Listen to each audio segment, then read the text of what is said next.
Let me just make it back.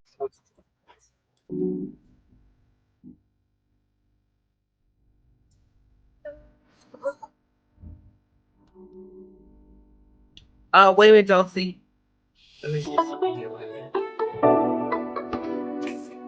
Unscramble your mind. Well, why is everything down?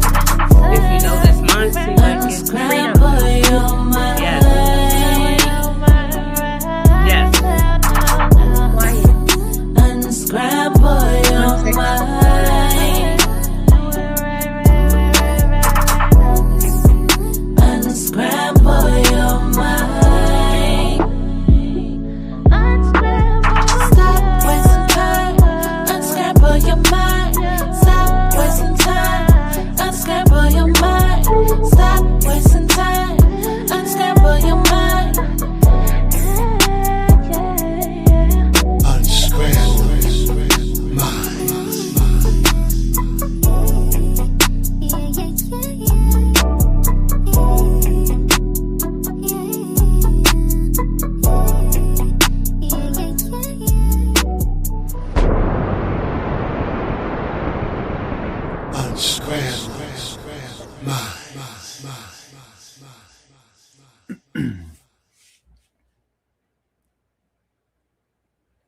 Peace and love, everyone. Sister Freedom, are you good? Yeah. Okay, just making sure. Peace and love, everyone. We're so excited to see you guys today. Happy Thursday. I'm Dulcie. Hey y'all, it's D to the O to the T to the S. Let's go, New York Knicks. You know, I had to throw that in real quick. Okay, let's get it. Well, hey y'all, it's Nisha, and welcome in. Take your shoes off, let your hair down, take it off, whatever you want to do. Let's enjoy tonight's show. I'm Hello, Nisha. everybody. I'm Sister Freedom. Back at you. I'm here. Thursday. Nisha's Thursday, right? And I don't take it against you, Dots, but it was San Antonio, so Y'all tried, y'all tried. it's already seems like it's over. But peace, everyone. I'm so excited for tonight. We have a special guest with us, American Ancestry Decoded. His name is Travis, and he's going to talk to us about some really good things like genealogy and American history. But Travis, if you could tell us just a little bit about yourself so the audience can be aware of who you are. Hi, yes, thanks for having me. Yes, Travis, and I started this about a year ago, American Ancestry Decoded, but it's building on like a lifelong love of history and digging into details and what have you. And I've just finally kind of maybe pointed that analytical skill set in this direction as I sort of uncovered things that I found intriguing and amazing to actually be true. And kind of from that point, it's become like a real passion.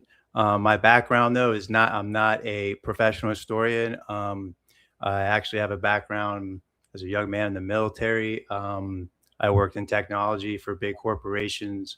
I did work even in the the intelligence community around 9/11. So I've seen a lot of things like in big organizations. I've been educated, or you might say indoctrinated, and I got in a lot of ways. So I sort of bring like almost like a behind enemy lines sense to it because uh, I've really grown up a lot in like the system, right? Even though in the back of my mind, always it was always a very domineering system, even to a light complexion European descended person is always like, why is this system so harsh? Like on everybody, it's like, this is a bizarre system in my mind always. And I couldn't, put my finger on it. But my fingers, I think, been put on it recently in the last year or two. And a lot of things make a lot more sense to me, not just in history, but in current events, in our various institutions in this country, whether it's universities, whether it's government agencies, where it's how your county is run. Those are all now heavily informed by my understanding of really a system brought into by the colonizers and foisted upon this land and the people that are already here and everybody else that came along as well, right? So that's how I view it now. And then what I see is they replaced your civilization, which means your economic system, your religious beliefs, your marriage laws, how you treated your children.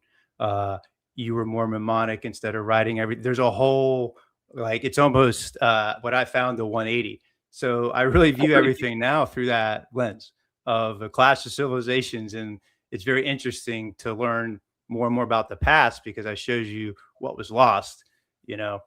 And so I come at it from that direction. And one final thing I just want to say as I look at all this is I've come to realize it's not about Black people. It's about a certain group of Black people with a certain culture and civilization that's always been the target.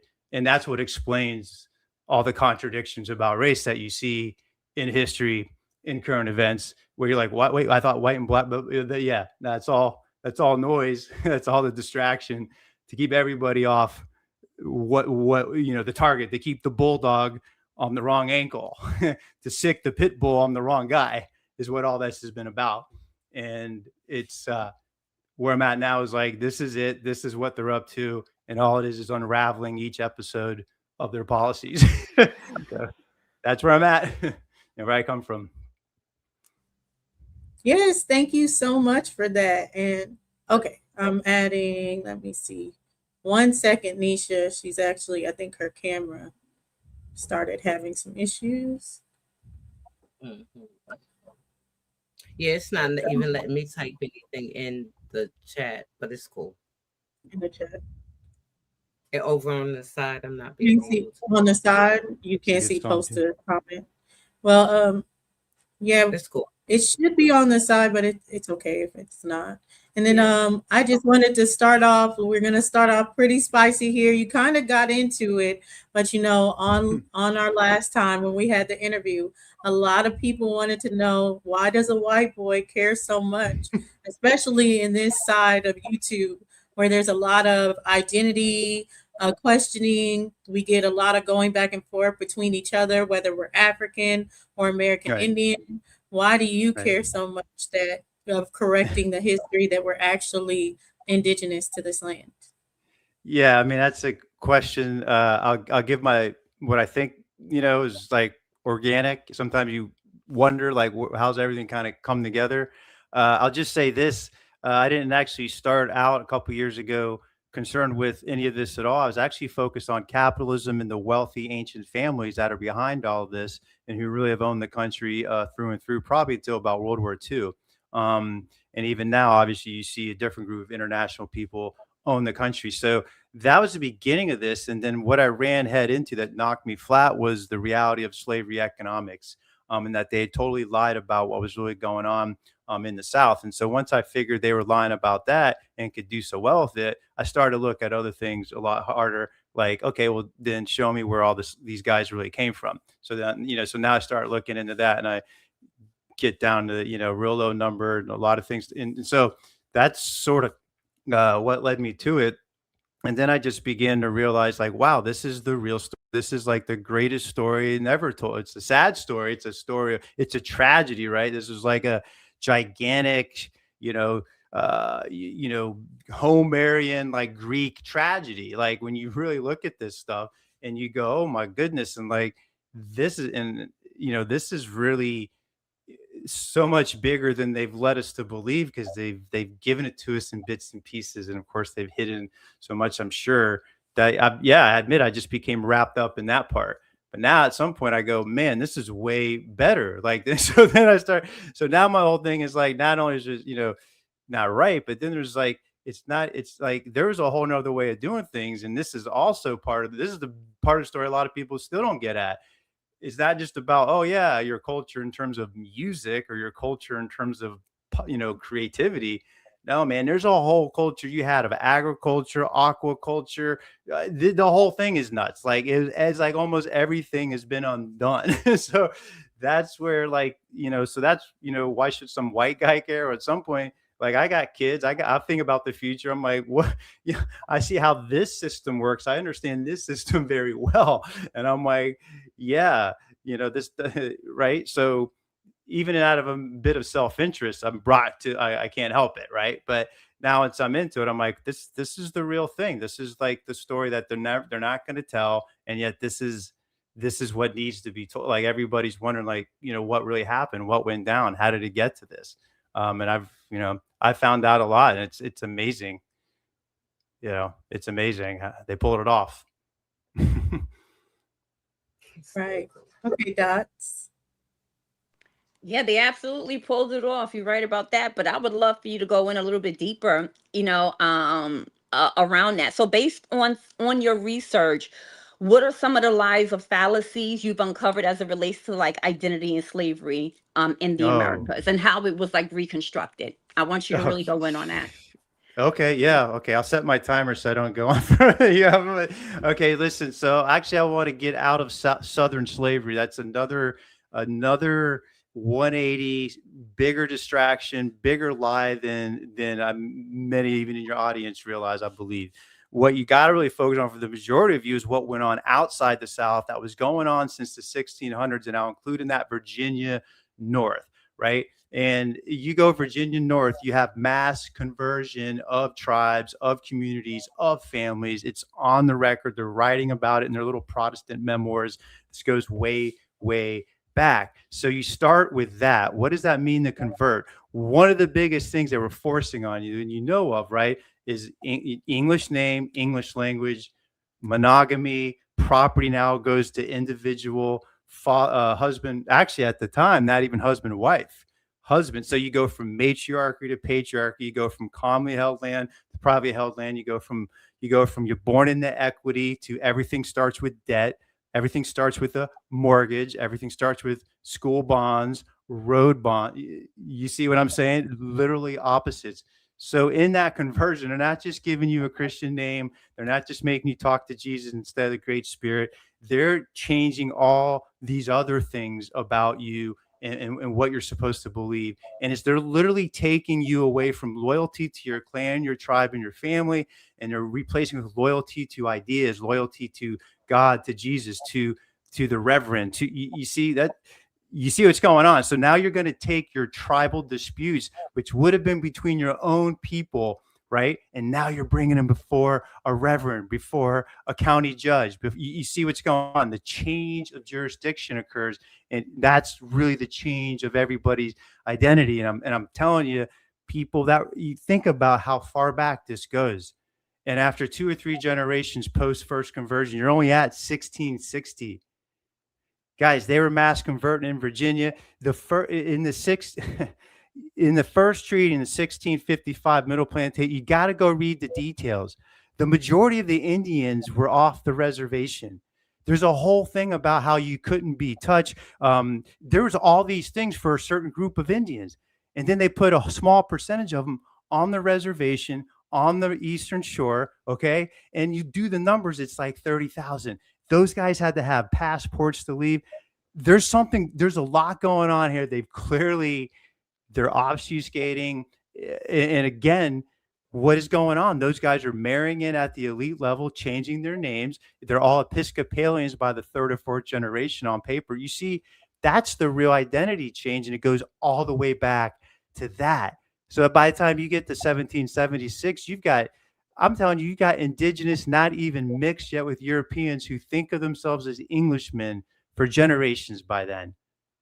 Those are the guys who dressing up as Indians at the Boston Tea Party.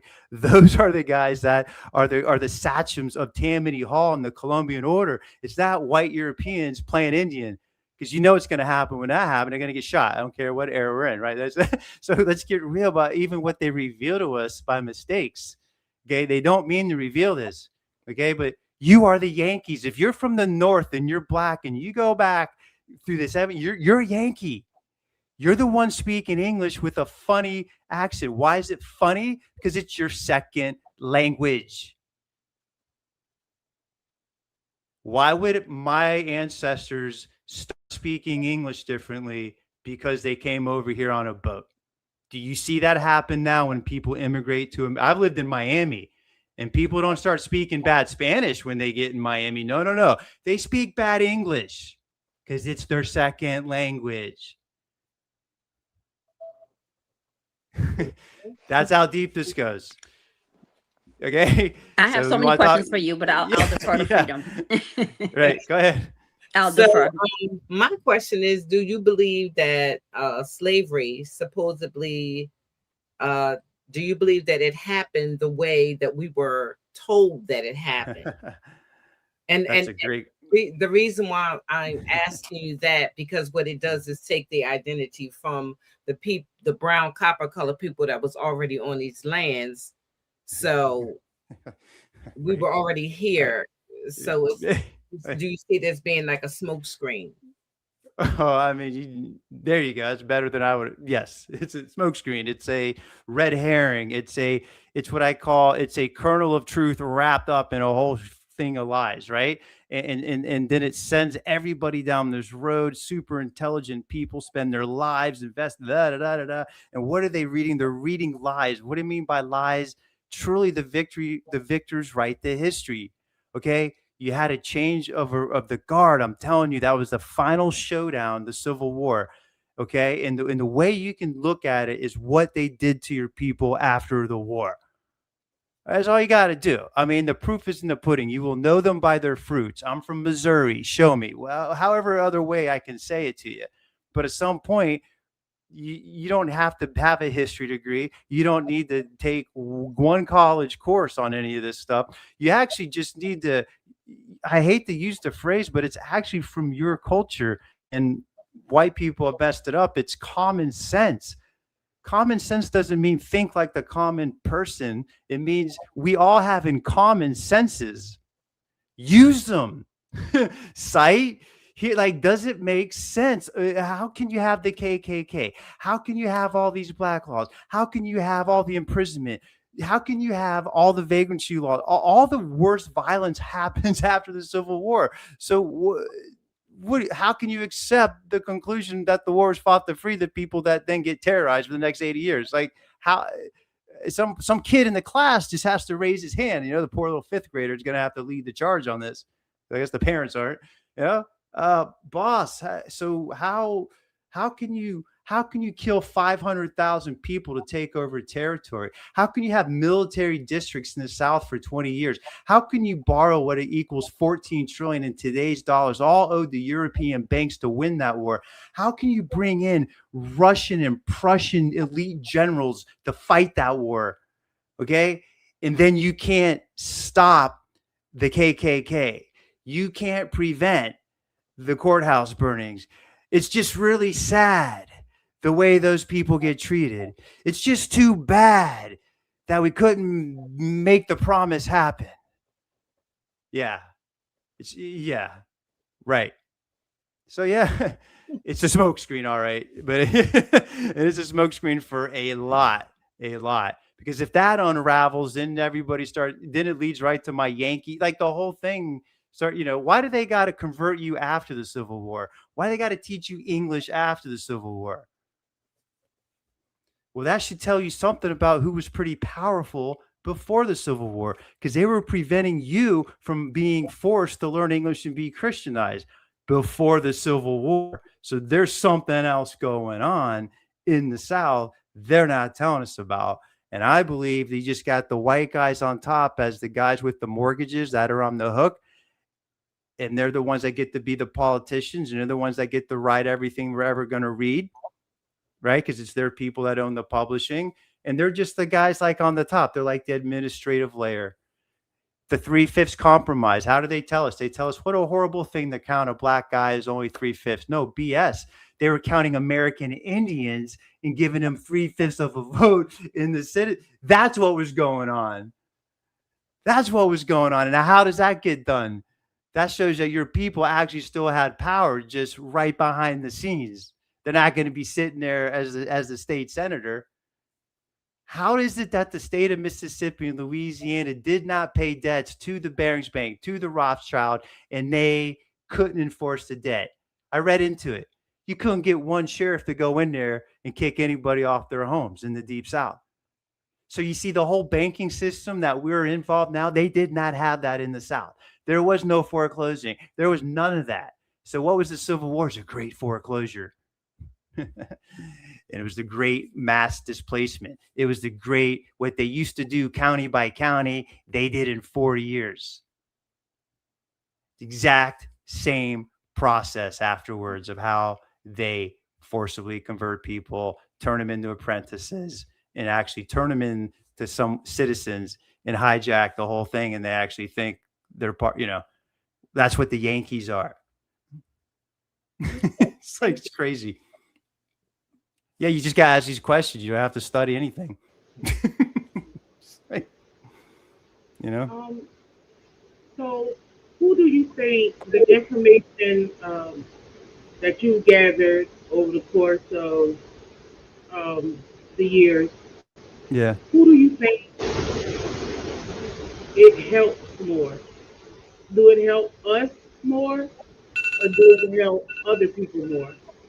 No, it helps. It's interesting. I think initially it helps your community the most. Yours, because it's sort of like, and I watch other guys. I'm like, yeah, I mean, this is going to be something that's got to be led by you. Like, so, and I don't just mean you here in America, but that's the other thing. Once you start to realize the common culture that existed just up and down and all around the Americas, that starts to be, that's the you that really would mean something, and don't kid yourself. These guys know it. I mean, what do you think they're doing? Always bombing and pushing on those guys in Central America. They know that they're protected. A lot of, I guarantee you, you're just the descendants of all that. I'm telling you, there's the way this stuff works is, believe me, they didn't kill all your elite. They did not. That is not whatever happens. That never happens. The elite have backup on backup on backup plans, man. The good and the bad guys, they all do it. That's how important the bloodlines are. That's how important this is. So they are somewhere. They're definitely a remnant. There has to be. Because that's how the whole setup is. They would not have left all this architecture, all these symbols, man. That's why I like going to these graveyards. You see here in the Southeast. There you go. They're doing that on purpose. What's the benefit? The benefit ultimately is, I think that's the thing.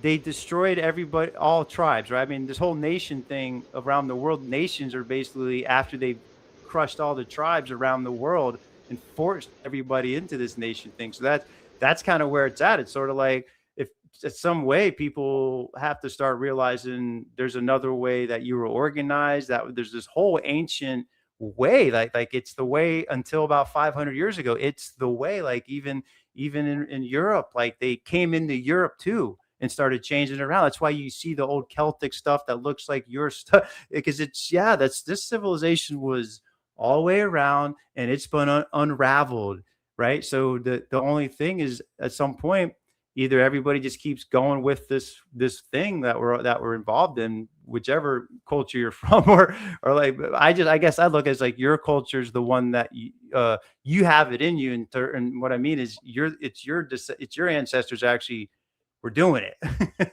So it's you see what I mean? Like it just seems like that's like the logic, right? That has to be the way it has to be, Right, exactly. And I mean, peace. everybody else can benefit too afterwards. But Right. No, you're good.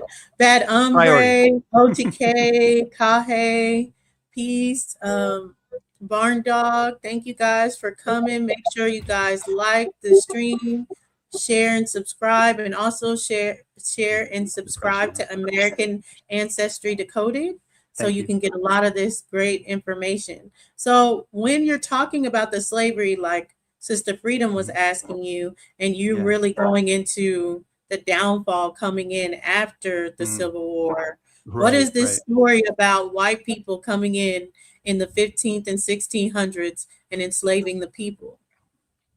Right. So the first thing is there weren't very many white people involved at all in those 2 centuries in particular, and not just from Spain.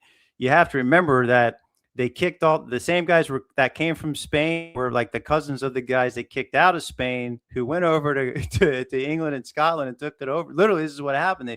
They left Spain and they took over Great Britain. It took them about 150 years. You guys would know it as the English Civil War.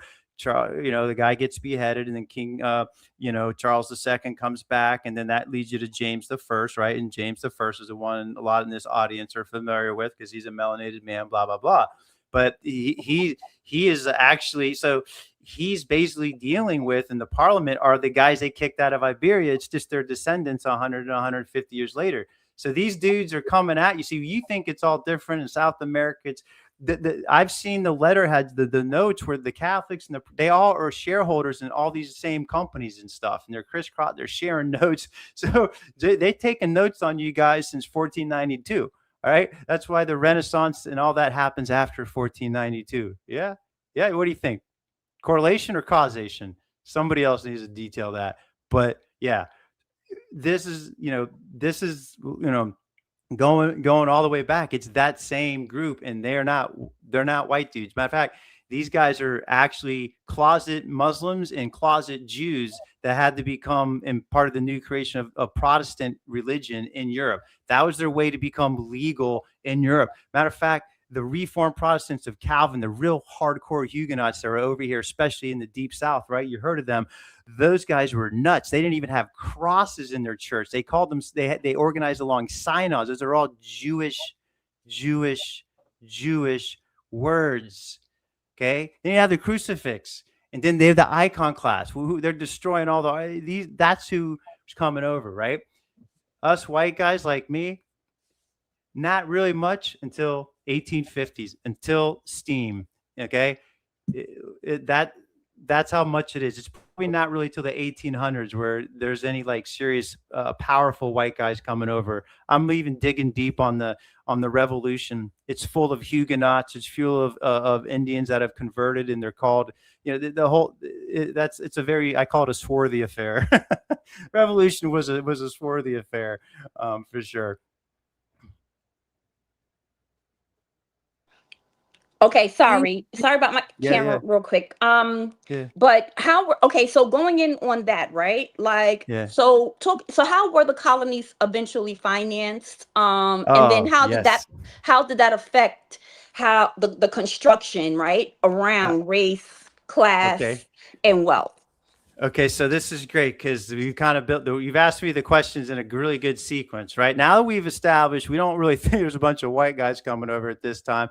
You had a bunch of, really corporate badasses coming over. These were militaristic guys. They're the guys. So these are the special operators coming in. And I've read about assassination missions where they took out 12 Powhatan chiefs in one night. We got names like Madison on that list. That's right. The ancestor of President James Madison was assassinating your people in Virginia. All right. That's just the tip of the iceberg. The names are there. All right. These guys were there from the beginning. All right. So what I've read is they're not bringing in a bunch of people from Europe. They're not showing me they're bringing in a bunch of people from Africa. So then the question becomes, as you were just saying, who built this? How they constructed? Who's doing all the work? Because what we do know is they're making money hand over fist, selling furs and selling agriculture. Shoot, they were selling sturgeon fish taken out of the James River, pickling them, knew how to salt them and ice them. Okay, I've read instructions on how to do it right. All right, so that they could send them all the way back to England.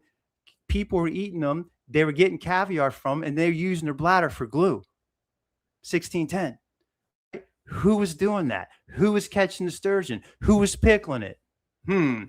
Well, maybe the people that are already here.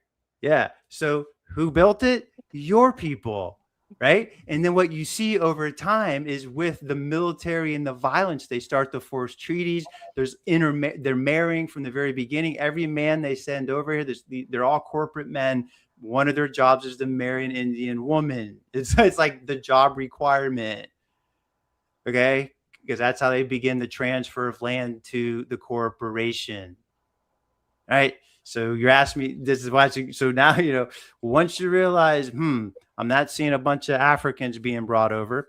I'm also not seeing I just gave you some numbers in Virginia, Jamestown. After being there about 20 years, they had a net of like 600 colonists. Well, 300 of them were like guys with armor and spears. So, guys, nobody's here except for you guys. That's right. So right? That's the truth. And so begins the conversion. And part of conversion is ultimately identity change. Ultimately, might take a few generations, but let's be real. 3 or 4 generations down the road, guys, that's 80 to 100 years.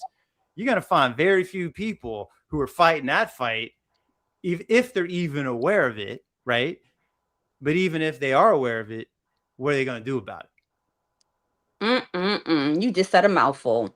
Mm-hmm. You just said a mouthful. All right, go ahead, Freedom. You got it.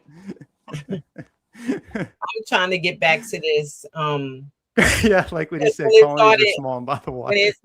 When it started confusing me was when it wasn't making any sense on how the people came over and what would be the need for them to go over all the way to Africa to get people to work for people who you already stole their land and everything else. So why would you need to go all the way to Africa to get somebody when you already had dark-skinned people here? So you actually sold, you enslaved the people that was already on this land. You stole their culture. You made them Christian and all because they had their own way of life. You know what I mean? Yes. So everything that they're trying to say was stolen from Africa just so they can entwine it into the dark-skinned people that are already on these lands. Yes. Do you believe that they really did the things to the people over here? You know what I mean? The culture that takes out of their identity, as you were stating, making them believe that they're from somewhere else than from on these lands. Because even now, I'm asking you, do you agree with these things?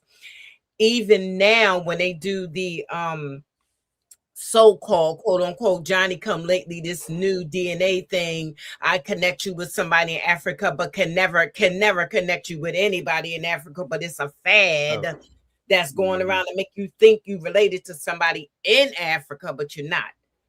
Do you agree with that? Does that make sense, or is that? Oh no! See, it makes that policy of theirs makes sense.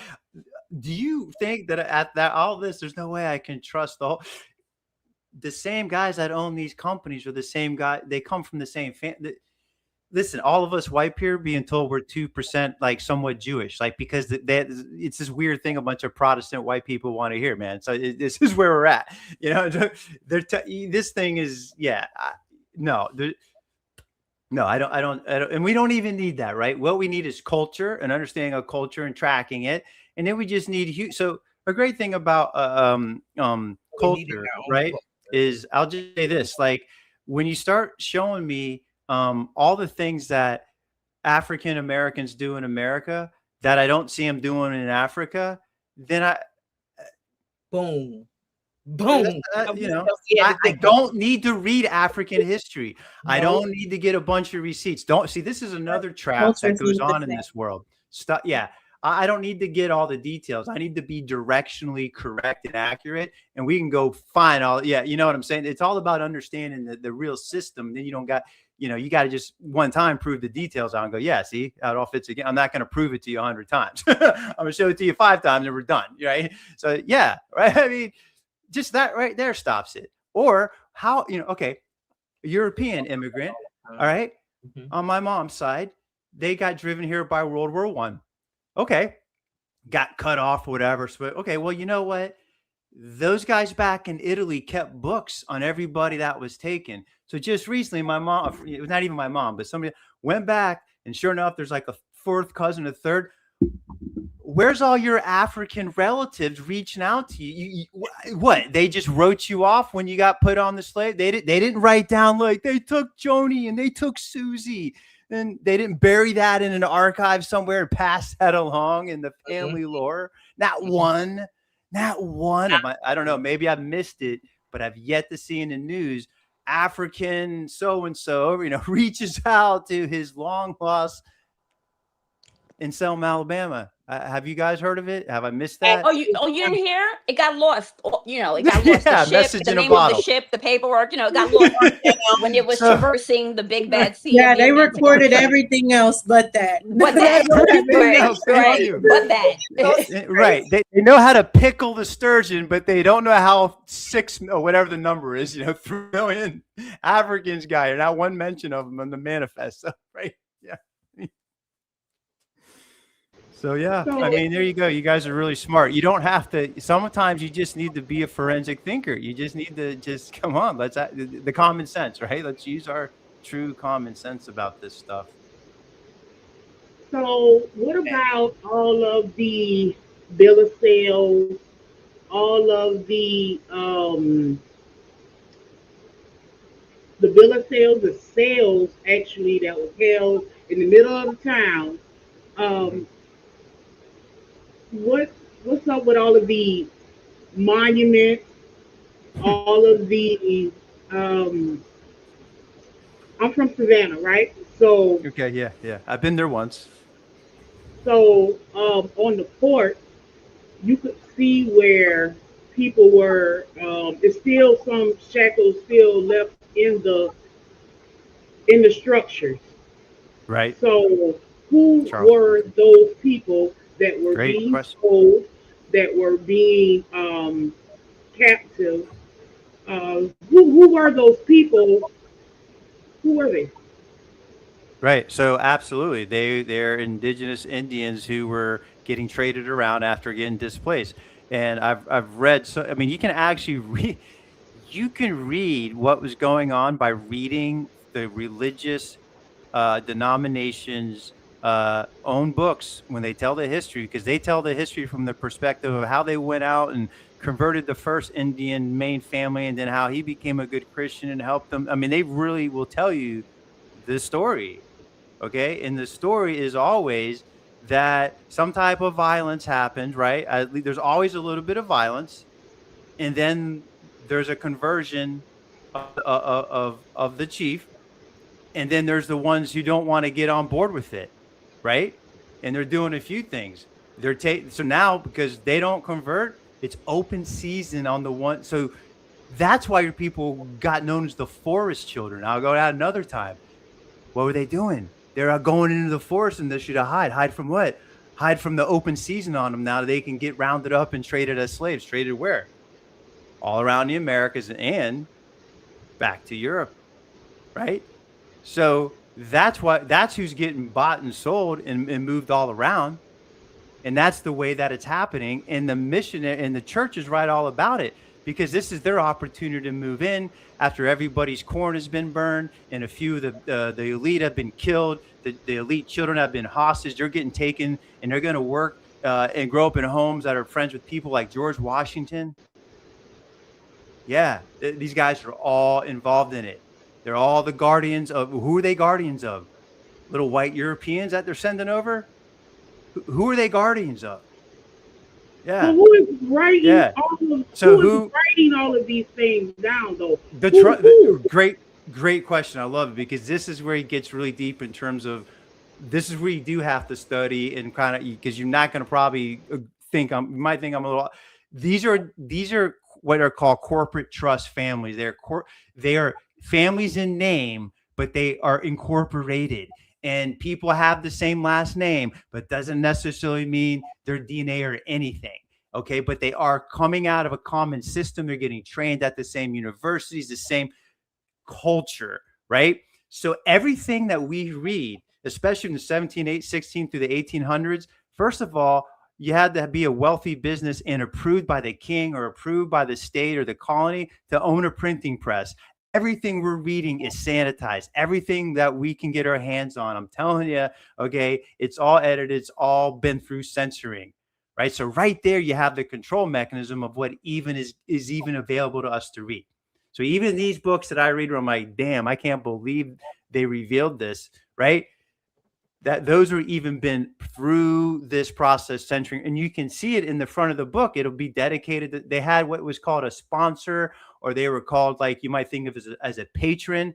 And it's basically, you're writing the book for this super rich person or this super powerful person, but back in Europe. Okay. And they're writing all this and to tell literally just their story. And so that's where I believe they come up with so much of what you're saying, where they can just write this because it's for like their own audience. All the little white Protestants growing up in these little Protestant, that's the audience. Like they're getting fed this, like just, hey, and of course they're believing it, right? Like you believe what your adults around you tell you, right? Especially like, and so that's really what's going on. And these guys are writing on purpose. That's why they'll mess up. In one instance, they'll say, here comes a group of Indians. And then they'll be like, oh, those Negroes are really good on the horses. So then I'm like, so wait, what's that? When they were 1 minute they were Indians, next minute you start to read stuff. You're like, wait a second, this guy's like mixing things up. I'm telling you, you have to read this stuff is heavily censored, edited. They're not just out there as independent publishers writing what they really think. And that's even the stuff that I like agree with and find great nuggets of like accuracy in.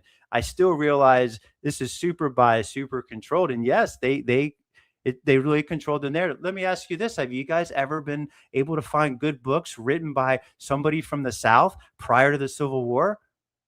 Why is that? Why can't we? Yeah. Where are all those books written in? Nobody in the South was writing any book. I'm sure the corporate trust fund guys were writing, but they don't want those books. You see what I'm saying? Like those are buried in the bottom of the library. There's 2 copies of them, and they're at the Biltmore in Asheville. You see, this is real. They keep this stuff. Yeah, for sure. And a lot of this has only gotten out because they digitize so much. I mean, I read stuff that hasn't been checked out from some university since 1942, and it's only been checked out 3 times. So a lot of this stuff, it's like it was written for a very elite audience, and they weren't even, you see what I mean? So they're like kind of telling the narrative to each other, the propaganda, and everybody's like getting on board with it. And then they spout it, they repeat it. You see what I'm saying? They repeat it as a professor, they repeat it as a preacher. They repeat it as a politician. Call it propaganda, as far as going it's in propaganda. and they tell us that they either burnt all the archives down or they destroyed the records, especially that. Yes. That Civil War process. But I did want to get into the banks. Can you give us a little bit of how the banks developed before that, before like the Reconstruction era, and how it led up into all the acts that they were passing after the Civil War and the Freedmen Bank? Right. So the way, banking was going on in the 1800s is you had this big Bank of the U.S. They tried a couple times. Here's what you got to look into is you got to say, geez, the Europeans are used to a central bank. They've had one since the late 1600s. They're used to one currency. They're used to paying their taxes. So who are these Americans in the 1800s who are resisting the first Bank of the U.S., which is basically the precursor of the central bank? Who are these Americans resisting one single U.S. dollar currency? That was resisted all throughout the 1800s. Each state had its own dollar types. So the whole thing, they called them state banks, pet banks. Andrew Jackson's involved in this. It's a mess, like, trying to say who's good and bad. But the point is, there was a whole bunch of American citizens who didn't like any of this stuff. You also have the new introduction of gold and silver currency, and they're like messing with, they're deflating. There's like 7 or 8 recessions where they would actually deflate. What that does is that makes it harder for the farmers. Now, who are the farmers, right? In the 1800s, to sell their crops at a high enough price to pay back their debts. So that's what's going on in the 1800s. Where I feel like they're trying the European banking system that's really in this. They're trying to put that system here. And so the question is, well, why would a bunch of supposedly white European guys? Because what's the story, right? They've been bringing over a bunch of white Europeans all this time. So why are these guys resisting it then? I mean, they're the guys that have been indoctrinated this for hundreds of years. So who is really resisting all this? Well, I submit it's you guys, the Yankees in the North and the entire South. So how do I know the entire South resisting it? As I said at the beginning, the state of Mississippi, Louisiana, like 5 states repudiated debts owed to the Barings Bank. Okay, Barings still exists, as well as the Rothschilds Bank. All right, beginning in the 1830s. So that's like basically, think about that for a second. That'd be like right now, if it's happened before. New York City defaulted on its loans in the 70s. Well, they actually got taken over right away by blah blah blah. Like none of these states got taken over. So again, who's down there in the South rocking it like that without any repercussions? Right? So that's all to me. They're trying to bring that banking and that debt and that one common currency and all that onto it. I think it's you guys who are actually the guys resisting it all this time, which brings us forward to the Civil War. So I'll get right to it now, to the Civil War. And you guys are still holding it down in more of your type of economy, more of your type of system in the South. And they're going to call you slaves all they want, but slaves don't put 56 billion or $1 million in deposits and a whole bunch of wealth, dumping them in the bank accounts immediately after a fucking war. Sorry about my English, but that's not how it works based on the story they told us. Yeah, what I'm saying, it certainly adds up with my story, jives with the money story, at least, right? So I think the Civil War is, we're going to foreclose on this entire civilization. They owe us. They're not getting on board. It's costing us money, yada, yada, yada. That happens. So what banking do they pass during and after the war? You get the single US dollar. You now have to pay your all your taxes out of state, out of county in that US dollar. You can't use some inflated local yokel. You see what they're doing? They're getting control of it, man. Right. So you have the first national banking system where Congress was now going to step in and ensure deposits. Keep that in mind when I tell you about the Freedmen's Bank. Right. So they're setting up this whole national banking Federal Reserve system. It's what I call Federal Reserve Light. It's basically almost a Federal Reserve during the Civil War. And then they're forcing it onto the South after the Civil War. Right. And there's a whole bunch of debt they got to pay off, and they can only pay off the debt by exporting all this wonderful cotton. And the only people that really know how to farm are the black people, the freedmen. And so they actually got to start doing special deals with the guys that they just free, not because they like them, because they got debts to pay. I've seen it all in the Freedmen's notes. The whole first 5 years are them like trying to figure out how to get production going again so they can pay the European banks. Wow.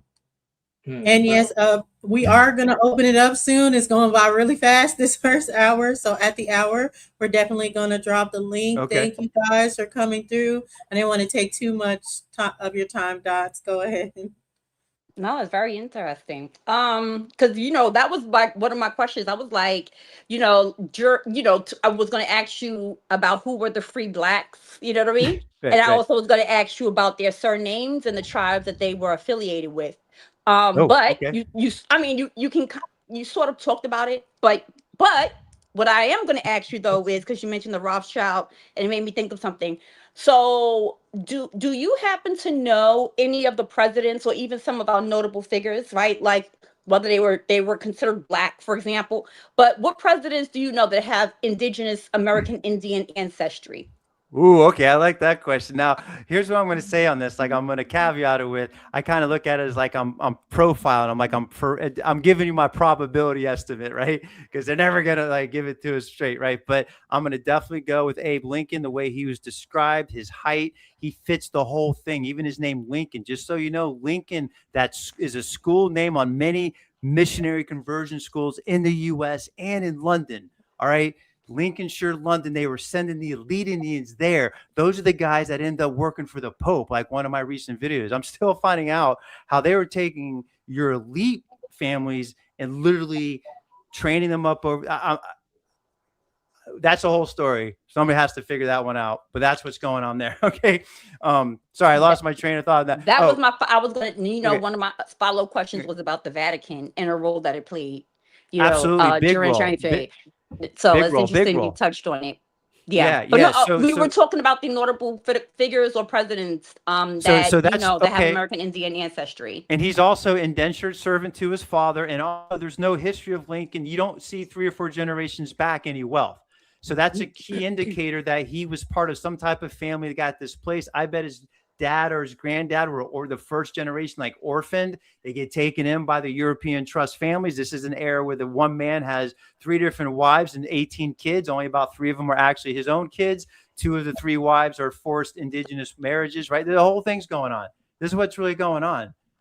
I mean, what's going on? Unless you're going to sit here and believe that they're all popping out 16 to 20. Look at the pictures. Does anybody even look like they're from the same family half the time? And the white guy always has. I'm still trying to figure out where the white guys are from. They sure as hell don't look like me. They look like Englishmen or the Scott. Man, I don't know who these guys are either. It don't make any sense. Another one, George Washington. George Washington described as coppery, described as swarthy. He was allowed to go out throughout Virginia, throughout Indian territory. He could speak the language. He got to dress as it says. He was known to wear Indian accoutrements. Dude, that's at least half. That's at least mixed. It has to be. It has to be. He's known for going to the queen, one of the queens, and he's like, there's a story where now think about it. Remember what I said about who writes the stories, right? For whatever reason in the propaganda, they've let us know these things. They've also let us know that one time he goes to a queen and he brings her a gift because he says, I entered your territory without your permission. So upon exiting the stories, he goes right to her and he offers her all this stuff. And so come on, he's third generation in America, which puts his father's just right there when they're all hitting Virginia. And the role of those men in those first 100 years was to marry an indigenous queen. That was one of their jobs. I'm telling you, I'm not joking. It's a key to getting property title eventually. So yeah. And George Washington one more traveled. thing, and then they retire him. Just so all the thing, they retire him. In other words, he has no powerful legacy. It's another thing. Same with Lincoln. They murder Lincoln. No powerful legacy. Typical to me indicates highly likely an indigenous bloodline. They're retiring it. George Washington traveled, especially in his childhood. He had family in Barbados. He traveled a lot to Barbados back and forth. Actually, when he got sick right before the presidency, that's where he went to recover. That's how his brother died. Yeah, but so that's interesting. Going there. Interesting connection. Yes, yeah. So I did a whole magazine drop on him, 10 articles. I'm not promoting it, but you brought it to my mind. If you're interested in detail, I put 100 pages into it. It gets into who's around them, how powerful they are, the finance, this guy. I just want to say this about Washington. He's basically involved. His main mission was not to just become president. His main mission was to convert the Ohio Territory into the United States. He had ownership shares in the Ohio Company coming out of Virginia. He got him because his brother died in Barbados. The shares went to him. This guy's out there surveying and laying the groundwork in the 1760s, in the 1770s, even up to the war. Then he's back out there again. We don't know. There's not a lot of what he's doing during those articles. Okay, this whole thing's going on. And then as president, who's signing the Treaty of Greenville? And that leads to the wars that Tecumseh dies in. It's him. It's a 50-year plan, man. It's amazing. It's in the magazine. I can't believe, but it all adds up. It's amazing how corporate these guys were, how modern they were. Everything was accounted for. They had your land surveyed 40 and 60 years sometimes before they ever got control, and they had them in accounts and ledgers and where it was. And it's crazy, but it's systematic to a fault. So that's why once you figure out the system, it's just repeat. It's like McDonald's opening a new store. It's like, okay, we got another town under our belt, right? We got another Indian town. That's what Indian villages are. They call them praying villages. Christian Indian entire villages were converting, guys, since 1610. Sister Brina? Yes, I'm here. Smash that like button, fam. Smash that like button. Yes. Hit the super chat if you have questions, and we're going to open up the panel shortly. I'm telling you, as far as I can go back in my family on the Quarles side, and we're from King William County, Virginia. I don't know if you ever heard of any Quarleses. It's a very, very rich family from King William County, Virginia. King William, okay. Yeah, and Queen and Richmond. I have not. I've looked and looked and looked. I've not found no slaves. Right. And every one of them that I find, believe it or not, wish it would leak over to me. I need to try to find some. They're all millionaires. They all got big money. They done sold petroleum companies and all kinds of big money. I need to get with this because I wanted to find out the connection with the white Quarleses. You know, how the Quarleses got to be black and how they, you know, how I'm well, which came first, the black or the white? That's the new thing, first, right? Well, the white actually, it's an English. They actually came over with the copper people that was on these lands. There you go. That's right. But what is it about the so-called black people, but the copper color people of these lands that they had to, out of everybody, they had to redo their identity? What was it? What is it about these particular people? Even to this day, they don't want us to know or find out any of this information. Thank goodness for computers and things now, because a lot of us is still stuck on stupid looking for dumb. But what is it about us copper color Indians, because we are the true indigenous people to this land? What is it about us that they do not want us to find out? Okay, well, now I can't prove this, but I'm just going to give you my theory, right? And I get this from listening to men. I listen to We Know the Truth Now. I listen to Carmille. He reads a lot of the books. What some have helped me see is with the symbolism in the culture, and then my own research into what the early missionaries saw in terms of your ball games, in terms of the way you did agriculture. You did agriculture totally. You did everything literally opposite of the way this system does it. So if that originated with the Mississippian Southeastern Indian, if they were still kicking it that way in the 1400s and the 1500s, and these guys are coming over after. So just understand that Europe paganism was just like your civilization, which is why I know you guys were there too. And they began to put it into capitalism in the 1100s, 1066, the Norman invasion of England. They created a Domesday Book, and that's the beginning of private property in England. Okay. The beginning of all the crusades, all these nightly crusades, and they focuses on Jerusalem. What they don't tell you about is over those 300 years, 90% of violence in the crusades were within Europe itself. So who are they converting there? What were they doing to them? The same thing they came over here and did to you beginning in the 1500s. It's like the exact same. So they bolted it down over there, this hardcore banking and capitalism thing that we're all involved in. Everything's debt-based. They slice and dice the land in a little square plots, all that. They did it there first. And then they came over here. It's literally, I've read shareholder notes where they're like, these guys know how to handle these Virginia Indians. We got to treat them like we treated the Catholics back in the Netherlands.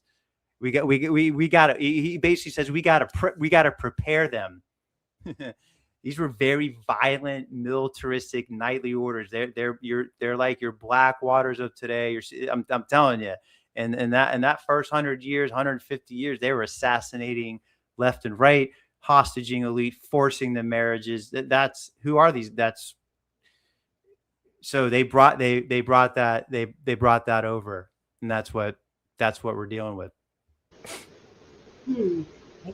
And so they don't want you to know that, right? So if that's the whole thing. Like if you start realizing you had a totally opposite culture, that it's not just about like playing, you know, who's really good at football and all this stuff that everybody notices. It's about you literally had commonly held. I mean, even today in the civilized Indian tribes, right? The so-called, you know, they all have joint property held, joint tenancy and common property. That tells you all you need to know. If you're obviously your ancestors were like, we're not going on these, but they wanted to not be on a reservation and still do the commonly held lands. You see, they're not going to allow that. That's the United States system. If you're going to be in the United States system, you're getting into this whole slice and dice stuff, private property, no birthright citizenship, nothing. You just, if you're born in a good family, you get a little cushion, but if there's no, you see what I mean? So we can actually still see some of it, even though they're not like necessarily like related to you. It's similar. They still, you know, getting to keep some of that, what I call like the ancient economic system. That to me is what they're really concerned about. And you guys were still really what they call Southern slavery is that's what I'm saying. She was right. It's a big lie. It's a veneer. And that's it. You guys were they had the saying, like, you guys had the commonly held lands, like people were living high on the hog because they could run hogs and cattle. You didn't have everything fenced in the South. So the South was, if you can find books, they'll talk like the Song of the South books. It was a white guy copying down the tales, right? And in those tales, you can get at least a sense of what it was like. And it sounds a lot like, pagan England, and everybody was frolicking in the commons, and you didn't work every day all day and all that. It was I'm telling you, it was like, it was a different civilization and economic system. That's what they did the Civil War for. They don't want you guys thinking that way again. Look how they handled communism in this country. You know anything about, night post? I mean, you start, getting up there and talking about land instead of reparations, or talking about matriarchal authority instead of, you're gonna see what concerns them. Matriarchal. They're not going to be able to hold themselves back. Yeah. That's right. So yeah, I mean, you could prove all this because you can just go down the line and find out how your marriage laws were completely opposite, how the way you did schooling was way more walking and touching and all the jodies and the sing songs. And dude, that was part of mnemonic learning. Like, you would walk the gardens, walk the groves, talking the rhyme in sync with certain parts in the garden, and you would associate, everything's being associated. It's genius stuff.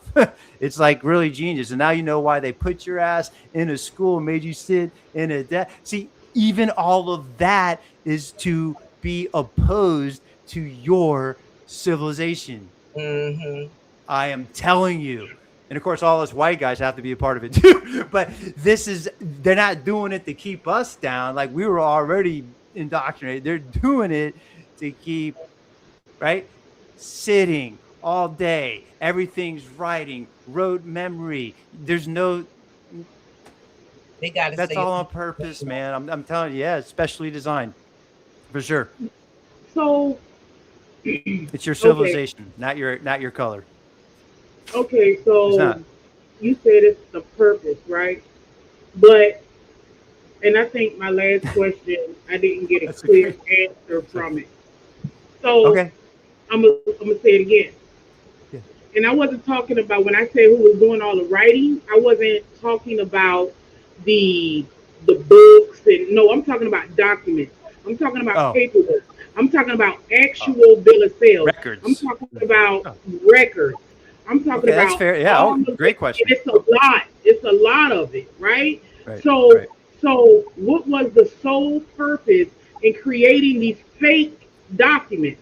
What was the sole purpose of keeping all of these records of this person, that person was 7, 8 years old, 12 slaves, no names, right? But what was the purpose of that? Like, seriously, like. Okay. So first of all, let me make it clear. Most of these records actually aren't. Well, I'm sure they did a lot of faking, but we have like legit records. What's interesting is what the records don't show. They don't show a bunch of from Africa. They 90% of them will say from somewhere in the Caribbean. And there's a whole reason. And so this other thing. There's a bunch of different laws at different times. There's different decades. They're not legally allowed to enslave Indians, so they got to pretend they picked you up in. I've done so the records will be real. What's so fascinating is a lot of people have these big opinions that they haven't. And yeah, I'm sure you can find enough, but you have to find so many records showing guys coming from, and it would have. And then you have to explain, like you just said, why would anybody bring an 8-year-old from Africa? That's not even a useful thing. Even what you're pointing out about kids showing up, these are real records. Those are the orphans. Those are the children, the widows, the mom, and they're not sending them all around. They're just sending them up the river over here to another state. That's way more realistic, isn't it? Doesn't that explain all this a lot better than they brought a 7-year-old from the jungles of Africa on a 30% supposedly death rate situation? Who would buy that? Nobody would even want that. What businessman wants to say? How could you tell somebody that they're from Africa and they're not from Africa? Well, if somebody believes they're from Africa, that's fine. But if somebody says to me, like, I'm just trying to be like objective here. Somebody says to me, "Hey, this is where I'm from. I'm from here. This is all my family. Blah blah blah." You're, and I'm trying to tell the person, "No, man, you're actually from over here." Well, actually, the burden of proof is on me, the person who's disagreeing with you, because I mean, hell, I mean, like what, right? Like from so that's a start, right, from the very beginning. So then the next thing is like in the modern world, all these historians and everything gets keep past. Everybody's an African American. Everybody's a freed African slave. None of those guys are showing ever any of their procurement documents. They're not showing. Most of them can't even show an emancipation papers. All of this stuff, like you were just saying, was documented. And the thing that's fascinating is even with the real documents, very low percentage are showing the guy's from Africa. It's not saying that in there. It's almost always saying from the. It's really funny how they do it. Or they'll mention Seville, as if to say, "Oh, it went to Africa, picked up some slaves, then went to." No. They were selling the slaves into Seville. They weren't picking them up and exporting them out of Seville. And why would you do? You can just go down the line with this. Like, why would you take an African around? And no, you just take them right across the Mediterranean in the Europe. You see what I'm saying? So even in those records, I believe the historians and all, they're willfully misinterpreting the records. It's a willful twist. That's part of and they never thought people would get a chance to look at any of this stuff when they started making up these big lies around the 1880s and later. And so, yeah, are there also fake ones? Sure. But what the real key fact is, the real ones have very little mention of Africa, and they have a whole bunch of stuff, especially with the youth, and doesn't make any sense in terms of that person being paid to be imported all the way from Africa without any known skills, applicable skills, plus the mortality rate, plus the language, on and on and on about that whole situation. So the records are there, and they actually support. Yeah, so there you go. Oh yeah. I didn't mean to cut you off. Go ahead. And no, oh, you're good. Yeah, okay, I'm good. I was just letting everyone know that I put the link in the chat. I did pin it so you guys can start coming up, hitting the link. But I did have to ask this question on the screen because I know so many people are going to be curious. Speaking of ancestors, do you think you're related to any swarthy or Black Europeans? If so, how did you become white? I'm actually starting to work on that because I have, Europeans. You're saying swarthy or Black Europeans? I mean, I have one from the 1750s coming with part of, the whole kind of Germanic Protestant trust part of it. They could be, right, because they could have been part of that Iberian hive before. I'm not quite sure.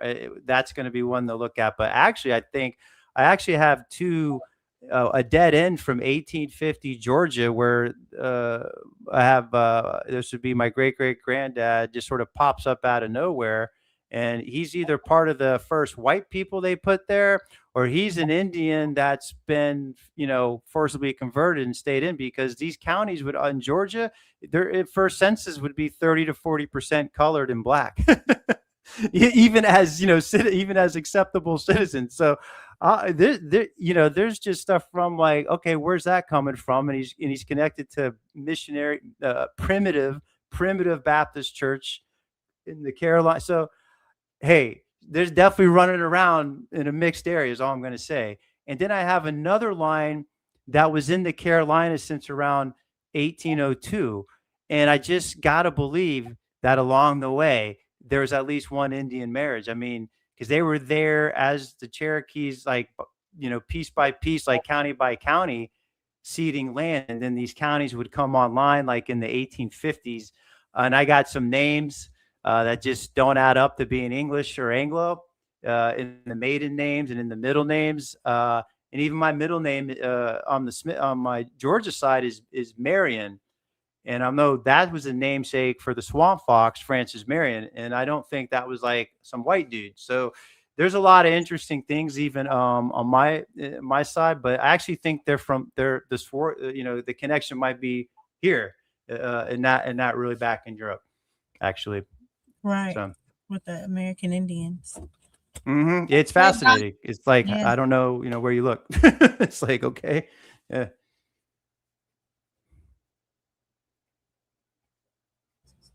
We'll just continue to ask questions until someone hits the link. Dots, did you have another question? You might have walked away. So Sister Freedom, go. And then once she comes back. Okay. All right. Since you don't believe, Travis, that the whole slave narrative, you believe that it may be a farce. Okay. Right. So, and that it was used as a part of their system to try to, cause the problems between the races, in other words, right? Do you feel better personally about the slavery situation because you do believe that it's a farce? Do you, as a person that are of white descent or something, do you feel better about the situation? Do you try to say to people or educate people that's like it couldn't have been nobody can be on a boat like for it was night. Right. Try to go around and like try to educate people, say that's impossible. They'd have had bed sores, they'd have been who was cleaning up this? Who was doing that? So they couldn't have been like that. So do you ever that's a fair question. What I would say is I guess I can't really feel much because it's everything that happened afterward proves what was really going on, and so then it's like, well, I don't really feel better about it because it's just that they've done this whole lie for their own reasons. And a lot of it is to change your identity. A lot of it is, hey, look, we freed you. I mean, think about what they were doing to your ancestors after that war. Right, put him in such a desperate position after destroying the South, and then coming around like the missionary. The Freedmen's Bureau is just like the church mission. They come around with the only available food, the only available tools, and the freedmen had to actually go into debt to get a hold of this stuff to do what they'd always done without debt. So I know that once I kind of realized that stuff, I'm like, it makes me feel good. Like, okay, now I really get like what this whole cabal, so to speak, was up to and is up to, and that and I don't know if it really makes me feel any better. I think it might make some white people, but here's the thing. I'm actually unusual that I have half my heritage is here before that Civil War. You got to realize most white people, they're coming after that war. They're coming after 1850. That's when they're really using the steamships, and they're bringing in 300 to 500,000 a year. So that's just another thing you got to so this all gets weird, right? Because I was just gonna say, you got these white guys in the South who act like they got something to say about the Civil War. You all go ask them when their families came into the South. Someone made sure when you said when they in the 1800s they started using steam, and then they start bringing over 3,000 what? 300,000 Europeans. Oh, Europeans. Yeah. So right. So that's my thinking. Like, once you realize that, I think that the reality is if you kind of get to, if I'm correct, then the real stuff that everybody that's white should feel guilty about is what's happened since like 1880. That's when like white Europeans got involved and were over here being vicious and burning stuff and lynching. That there are no lynchings before 1860, and I'm sure there were, but my point is like that's not a thing, and there's no way that was going down. Is what I'm going to say in the South with your people as much in charge as they were on the. So you're saying they're lying on the dates that they're saying that the Europeans even came over here. The historians and the pop culture lie. If you read the books written at the time, they were tracking immigration, crazy detail, just like they do now. And you can actually read and see, for example, in the 1790s, only 50 to 100,000 Europeans came over. Wow. That's it. Mm-hmm. Yeah. It's in the 1840s. In the 1840s, it bumps up. It has a lot to do with steamships getting large enough. They start bringing over 800, 1,000 at a time. Mm-hmm. Thank you. And Dots, and they also call us Caucasians. But you can go ahead and ask your question, and then we'll go to Nisha. Sure. Oh, okay. Okay. So based on your research, right? Like how did American Indian ancestry, how was that reconstructed into African American ancestry? Yeah, well, I mean, even that heavily begins after the Civil War. The writers of the 15, 16, and 1700s, you're either, if they're not calling you an Indian, they're calling you black or Negro or slave. There's no mention of that, there's no mention of that. So the whole thing about Africa, again, I believe that again, if we all believe that the victors write the history, then we have the victors of the Civil War. We can look at all their legislation and all their policies, how they treated your culture, your people. We can see all of it because they've been in charge since then, right? And then we can also see, flow along, and like, I guess what I'd say is, they could write that story. I mean, they wrote all these other lies, is what I'm trying to say, after the Civil War. So that's just one of them. They start pushing the African narrative, and you really start to see it it's kind of not even right after. It's like the 1880s is when it starts to creep in, and you can, and that's also the time, right, where they're rolling out Darwin, and all these guys are looking at skulls. All that, guys, I'm telling you, that's all post-Civil War. That's all brought to us by the winners. You got to stop thinking it's one big country. No, these were two very different civilizations, cultures. I'm telling you, your people were still holding down the South. And when they finally got conquered, all this stuff gets rolled out after you get conquered in the South. Everything that we're talking about, all the racism, all the genocides, all the weird experimentation, all the cranial skull crap, all of that, all of it, eugenics, every single thing starts after the Union, the abolitionists, whoever you think they are, win. Bottom line. So it's like, people don't want to accept that. That's how good this has all been done to all of us.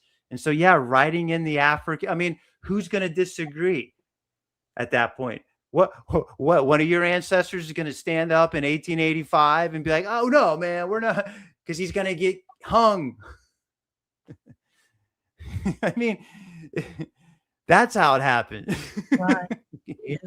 Yeah. I mean, I'll just say it. The threat of violence was always there. Yeah. Literally. All right, Nisha, got it. Yeah. So this is a lot, right? And you spent a lot of time researching, right? Why? Why does it benefit you? Well, at first it was just. How does it make you feel when you uncovered something? Like, what does it do to your spirit? Well, you just got, uncover. Yes, there is a spirit of discovery. Yeah. I mean, I think that's why I like history in general. But now I get to sort of point it at the same topic and like really dig deep on it. And yeah, absolutely. Every time I'm like, bam, I got this. Like, I see what they're doing here. It is the feeling of, I guess, like, when you watch the TV shows of the detective and he solves it. Yeah, I admit there is like that kind of kiddish like feeling like, aha, I've caught him again. This is what really went down here. They're showing you the monument like this, and they're telling you on the website it was these people, but I've seen these symbols and I've read this, you know what I'm saying? And then it's reconstructing the crime scene. It is a feeling of like satisfaction, like, okay, and then actually at the end of the day, now it's just become a good feeling of like, this is evil stuff. These are bad people. Like the whole thing is just like, at some point it's like, being a citizen, you have no birthright, white, black, or ugly. Like, look at what you get in this system. Like, look at what you actually get by being born into this system, and then ask yourself, wow, how wonderful is that? Especially if you study the ancient system, the pre-capitalist. It'll really make you, just think a lot differently about what we're involved in, I guess is how I'll say it. So everything is a lie. Right. Peace, OTK. Yeah, go ahead. No, go ahead. Yeah, no. Yeah, there he is. Hey, OTK. Hey, how y'all doing? What's happening? And peace to your panel guest tonight, man. I just saw the name, Travis, American Ancestry Decoded, man. Shout out to you. I noticed you laughed at one of my chats inside the chat when I say I told y'all the colonies were small and they was only by the rivers. I noticed you laughed at that. Why did you laugh at that? Because it's so accurate. It's like I gotta laugh or I'll cry or get angry that it's not understood, because the easy one is just to point at Jamestown, right? I mean, Jamestown, what I've read is even after like 10 years, it was like 2 square acres. You guys got to, I mean, it's all in their own note, because these are all corporations. So they're writing notes back and forth. They're describing, you got like 800 colonists total after like 30 years in Virginia. Why? Half of them die because, all these other, they're dying. A bunch of them are going to you guys at the threat of capital punishment. They actually have capital punishment for the employees that leave and go to your culture. That's the beginning of all this. It's amazing how small. Yeah, it's so your people, I believe, had runners bringing the product to these little tiny points, probably packing it for them, and then hoping they're not going to get taken hostage and kidnapped onto the ship and taken back. That's, there's a whole bunch of stuff in there, I think, going on. But that's what I think is like all that's happening for like 40 years. Yeah. Wow. Yes. So this is our chat panelist, Beth St. Pieces. So she asked, who are the winners?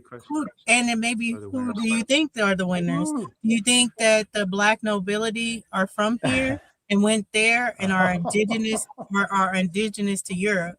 And also, do you believe in the Black hand behind the scenes pulling the strings theory? I mean, man, that's a lot to unpack. I have only become sort of a little privy to the Black nobility and all this just from the last year or two, listening to people in your community. So I'm actually still getting my mind around that.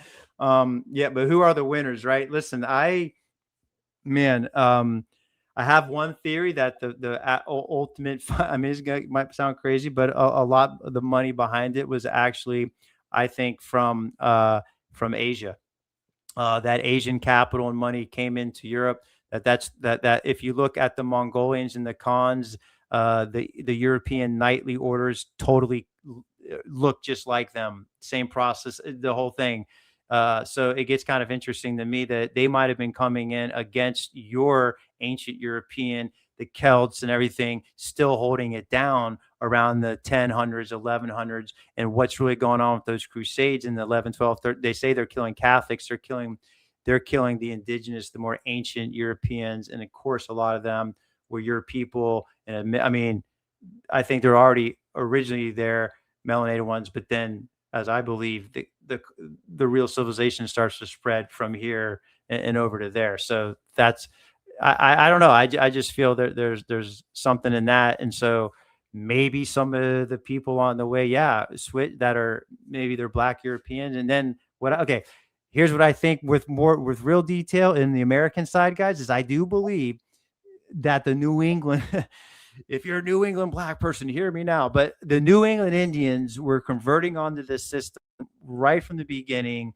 And I believe they became masters of the system. I believe that's like the real drive to break away. And they're the Tories. You're known as the Tories. The Indian Americans, American citizens that were Indians, are called Tories. Yeah, I just figured this out. There's a whole thing. See, they're talking about you guys all the time without calling you what you are. You're also called Colombians. All right. They have the whole Order of Columbia. They have a whole cult of Columbia to bolt onto your people. I believe that's coming from these New Englanders. I just think, man, that ultimately, again, the Civil War, why they call it a Civil War? Or you want me to believe it's a fight between white European cousins? Is that what that was really about?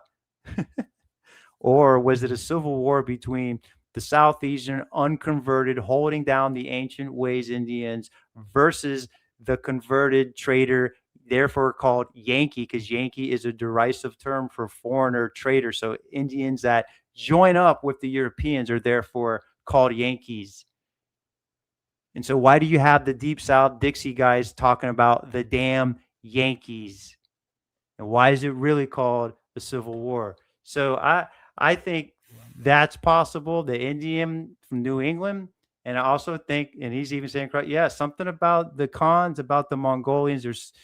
There's just a lot of stuff about that, and that seems to come into Europe. I have a question. What are some of the surnames, or do you know some of the surnames that are associated with Black nobility? See, that's what I mean. I haven't, that's not something I've like researched a lot, so I do not. Okay. Like I would totally miss it. As you mentioned, like you could put 5 in front of me, and I'd be like, well, yeah. Okay. Yeah. What's the Khan 8? Yeah. So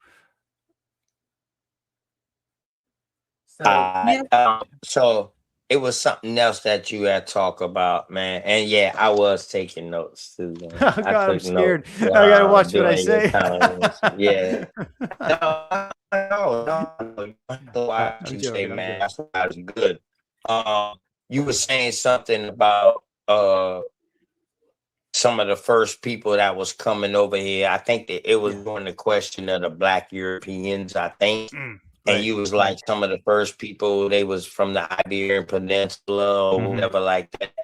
So now these people that was from the Iberian Peninsula, now they came in 1492, but we know they started getting expelled like what, 1490 something before I found it like 1480 something, and then 1490 it was a major push, and then 1492 was the last push of getting rid of all the Jews or whatever like that out of Iberian Peninsula.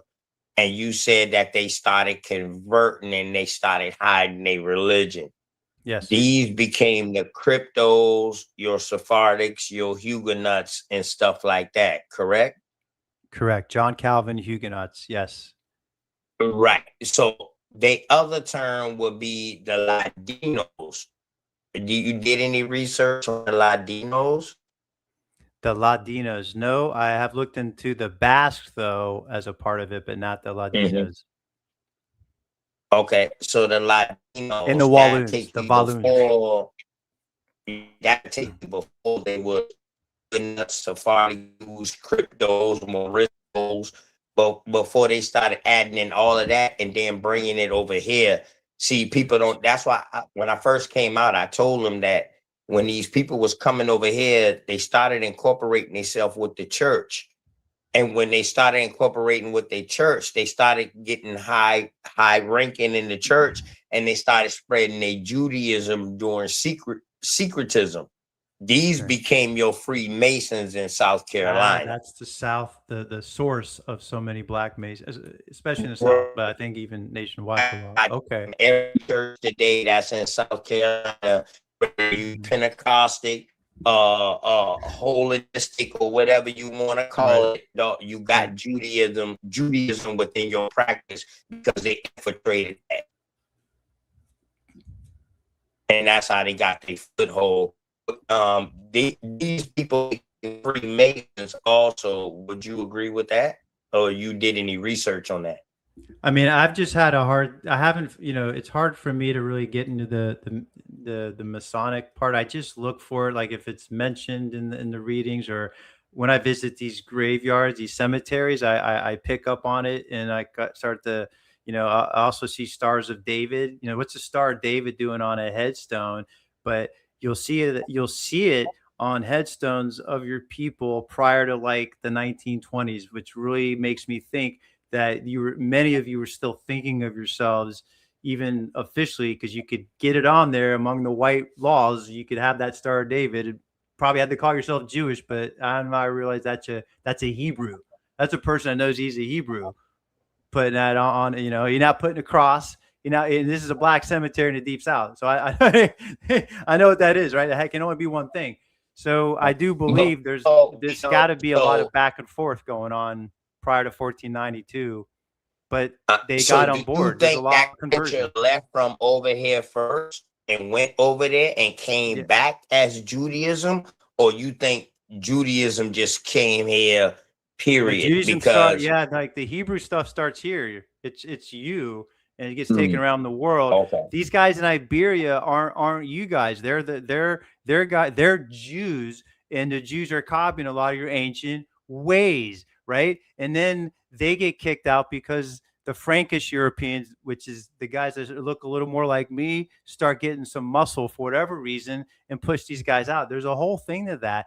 These guys were the expert tax collectors, and they had more wealth than the kings of Spain and everything. That's the Inquisition was going after 4,000 very wealthy families. They only killed about 4,000 people after all was said and done, because there was an audit of it's like in China today when the billionaires get in trouble because they're doing some shit, they bring them up on trial and they still give them the death penalty in China. That's what the Inquisition was. That's what it really was. You written the details is going to blow your mind. Again, another thing that they've blown out of proportion and perspective and distorted to it's just all part of the story they're telling. But I think you probably have descendants that were a part of it. My point is though, these group of people, they weren't your culture though. They might have, I'm sure there's mixed, this shit goes back so far, but I don't think it's like your people turning around and coming over here and then doing what happened. You see what I'm saying? I think it's people that had adopted your people way back when, hundreds, thousands of years before, right? And they finally get a chance to break out. They've been hemmed in. They finally get a chance to break out. They've been trading with you. And if you watch how the Portuguese do it, they follow the trading posts around the world. It's like following breadcrumbs to you guys. And that's all that's really, they can do whatever they say, whatever they want, but that's what really happened. They really just hop. You see what I'm saying? So they're not, I don't think those are your people, but they're a group that understood your people, had copied your people. And then they came here and they started studying you even more. That's when you see the English language changes again, right? You have Old English, they come up with a third version of English after they've been dealing with you. They come out with all these Protestantism starts only after they meet you. I believe that all this is being cooked up for you. That's how like strategic this whole thing. This ain't no like happenstance in sequence. We'll see what happens. No, these are people committed for like a century-long plan. I've read their notes. I've read what they were writing to each other. Okay, they're in the 1600s going, we're going to go to Virginia, and if our generation fails, we know we've committed our children to care. I mean, this is the extent of the cultishness of it, the fascism of it, like to give modern words to it, and that this isn't some random half-ass thing. This is 100-year planning. This is, you hit one milestone, you go to the next phase of the plan, you hit them, that's what this has been. Right. And I noticed you say the English language changed 2 and 3 times. Now let me ask you this. And this in my notes, it's at the very top with the English language. So just so you know, it's in my question. Yeah. The English language from your research, do you find it originate over here? Oh man, you've done your research. Yeah, baby. I am finding more and more evidence, right? More and more where I find out that the word started here, and then the missionaries, played with it and changed it, all that. It's overwhelming in the names. It's overwhelming in the names that there's a bunch of, it's like these, my favorite one of that is Jemima, the Aunt Jemima syrup. That Jemima was like the second most popular, New England converted Indian English name, but it was that was an Indian word. That's an Indian word for like Jemima, the house mom, that mama. Yeah. So that's an English. That's an English word though, right? That's saying what a everybody mouthful. thinks. So we can do a lot of words. Columbia, I have discovered. Columbak was the word for like the gathering of the peaceful people. It also had connotations to the dove of peace. So why do we have Christopher Columbus coming? Why do we have the District of Columbia? Why do we have the goddess Columbia pushed onto your people until the Civil War ends? I don't know. I'm just telling you that sounds to me like they took an indigenous word and turned it right around to you and said, oh, you guys have positive associations with this. Well, let us create a goddess around this. Let us create a Christ of Columbia. Think about it. The Christ in the dove, Christopher Columbus. Columbus, right.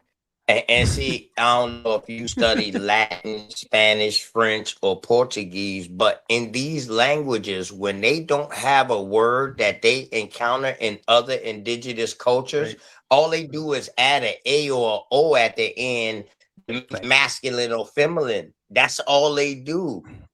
Right. And that's why they're called Romance languages, right? Yeah. Right. Yeah. And that's Not what you to Latin sleep, roll you to is. sleep. That's right. So Correct. Correct. I mean, correct. I'm realizing that's why how many the Bible was Spanish written. That words Latin yours Vulgate Bible was romancing that Latin Vulgate Bible, but I ain't gonna get into that. But yeah, yeah, man. I even Yankee. You know, people say what's Yankee. They'll say it's an English word, or they'll try and say it's Dutch, and then you can find out you had this whole Yankee. You had like 4 versions of it. So I don't know. I mean, that's an English word. It'll be in the English dictionary. Nothing in there will say where they got it from. Same with. So, are you familiar with John Eliot, the French Jesuit, John Eliot? Mm-mm. I will look him up.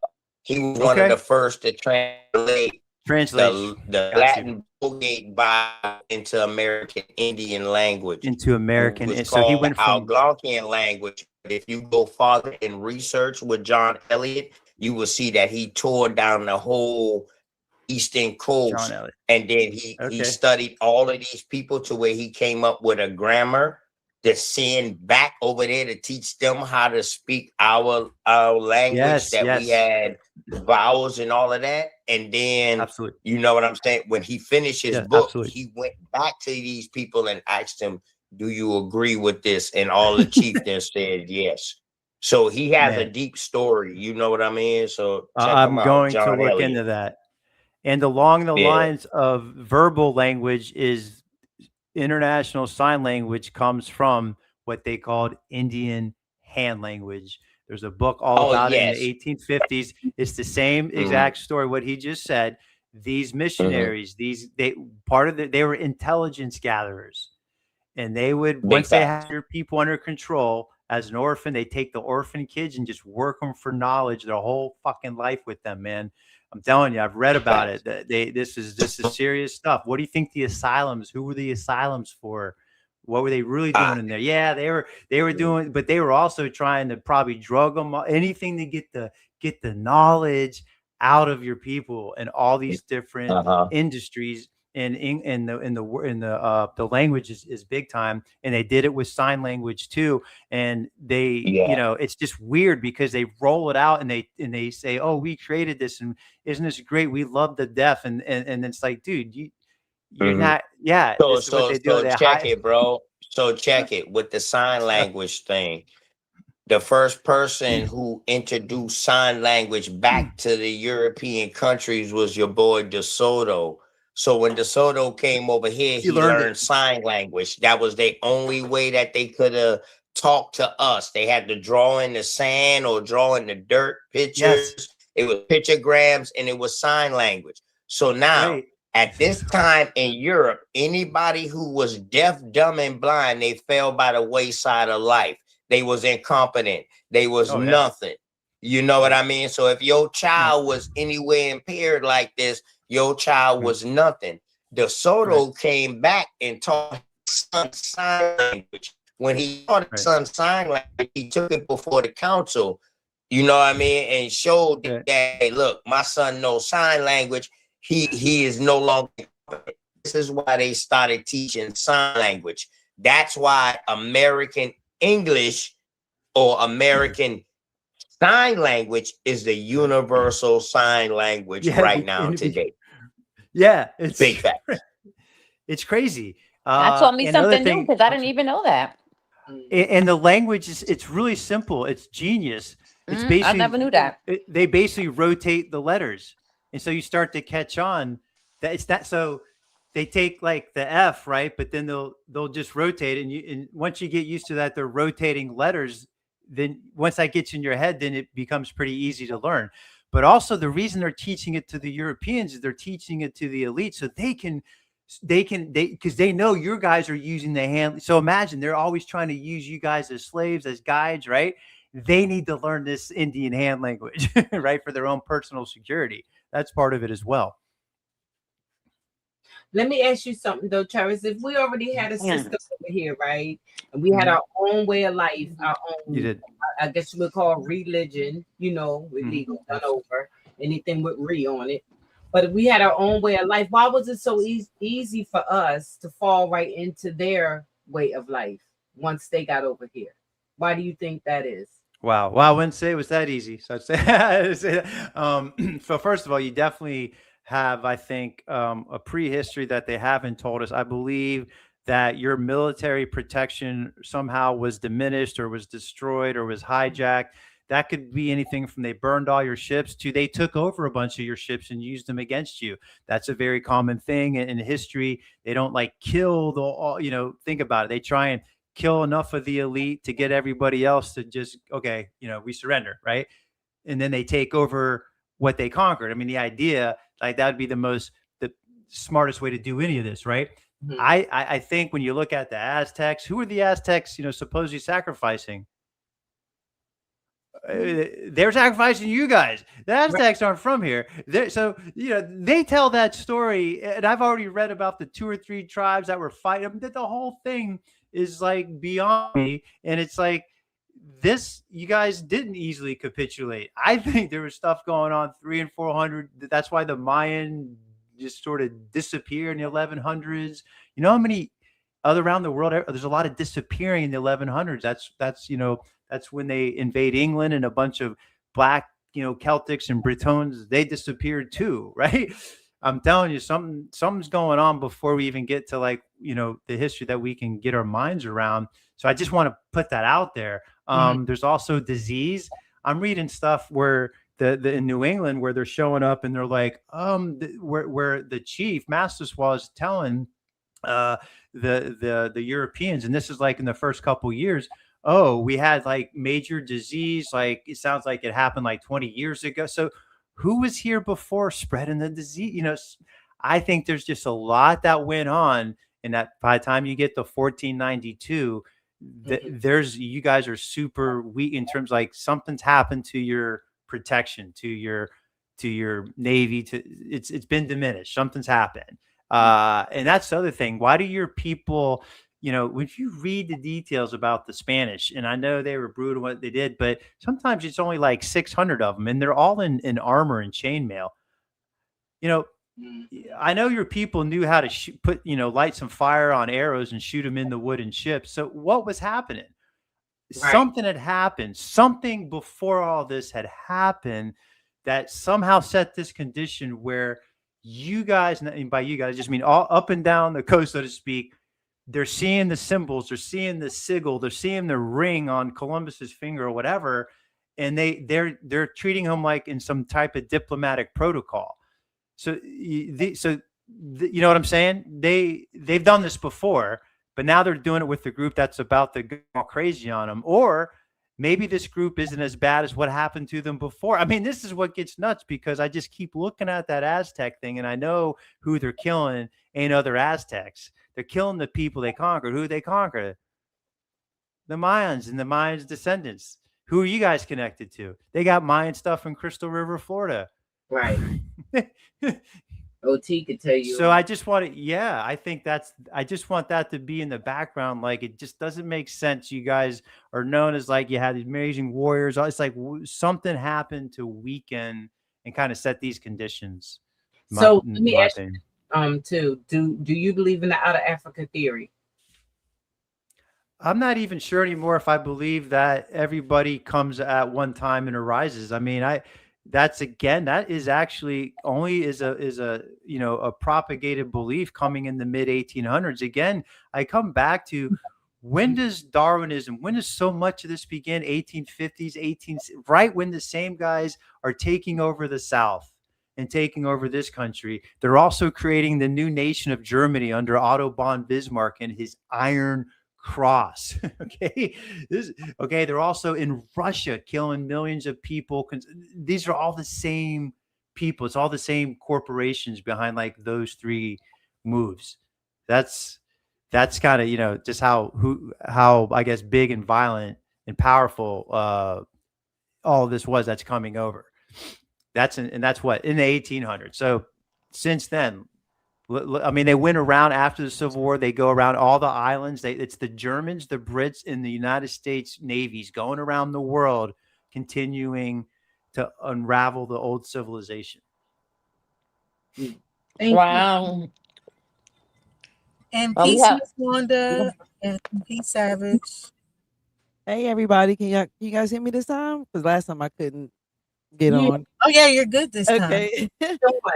Okay. Good. Thank you for the invite. I want to ask the gentleman a question. I want to piggyback off of I think it was OTK, if I'm not mistaken, about the John Eliot Indian Bible.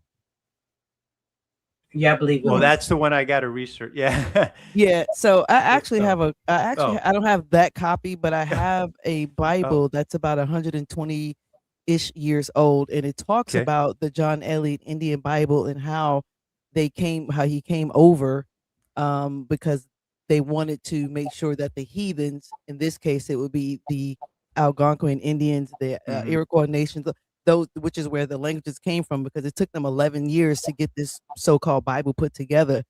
But I guess what I wanted to ask is, how come there's like not more people of your kind who knows the truth, but don't really say much?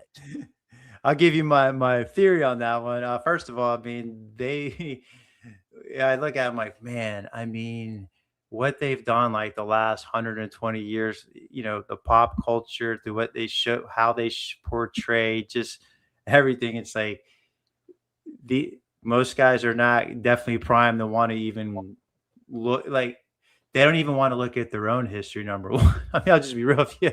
Like they're not that interested. I mean, it floors me, but that is what it is. I think, again, that's part of the culture they've kind of inculcated in the Europeans that they brought over. And that's probably on purpose. They don't want them to look too hard at themselves for some probably pretty good reasons.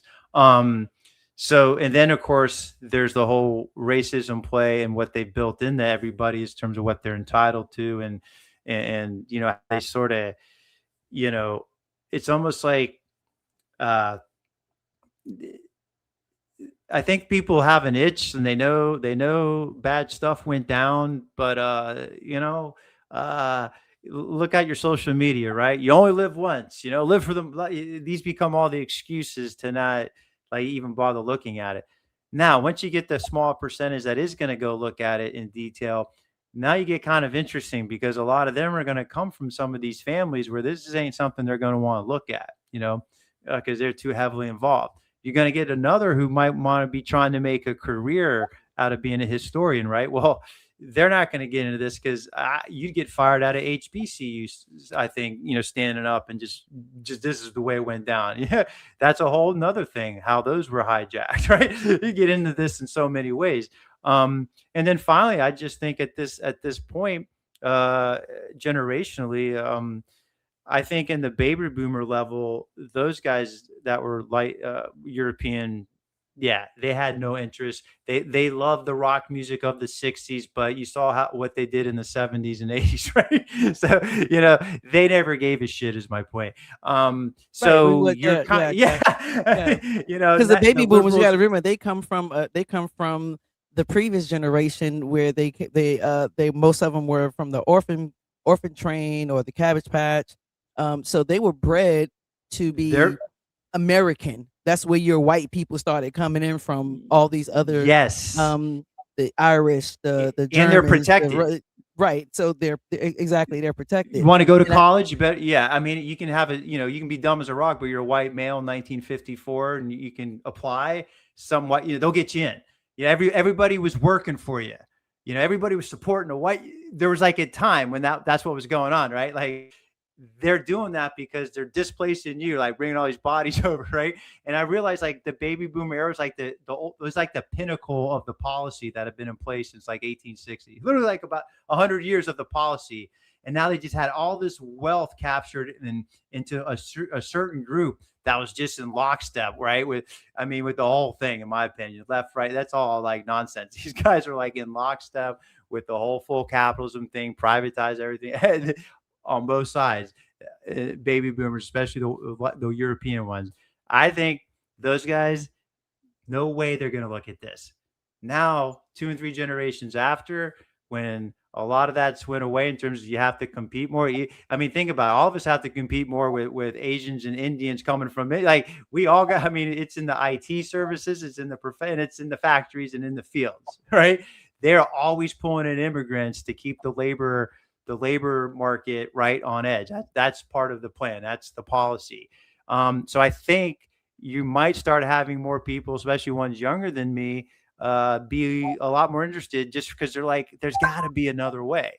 There's got to be something else that this doesn't make any sense. If that happens, then they might start looking into this stuff. And when they start looking into it, then, they might go, oh, wait a second, these guys were holding it down in a whole nother way. And that sounds pretty good. Like, you got to read some of the stuff I've read about in the 16 and 1700s, what this land looked like before it had been completely destroyed, dried up, and they flood this area and dry the other area up, right? It's all they did everything. They moved your people around, they moved the water around, they moved it's 500 years of discombobulation. They ran they ran the horses almost to extinction, the buffalo almost to extinction, the turkey almost to extinction, all of your food supply. Hey, this is all, So yeah, so if you're an ancestor, if you're a descendant of one of them, and maybe you don't want to look into it, right? They're not going to look into it ever, right? But I think you're going to have more who are post 1880s, who've never been much of anything. Like for when all is said and done, it's if you look out in small town white America, you definitely have intergenerational poverty. Just look at all the people homesteaded on homes built 80 years ago that they can't afford to improve. So I at some point, maybe that person gets interested in another way of doing things. And but you're not going to get it. From the boomers and all that. Yeah. For sure. I don't think we're kind of really looking towards the boomers or any other generations. I was just asking in a general sense, if this information, this knowledge is out there to not only to us, but to other races who actually do know about this. They're not as vocal. Oh, right. Well, yeah, I guess I'm not like a lot of my friends or whatever. I think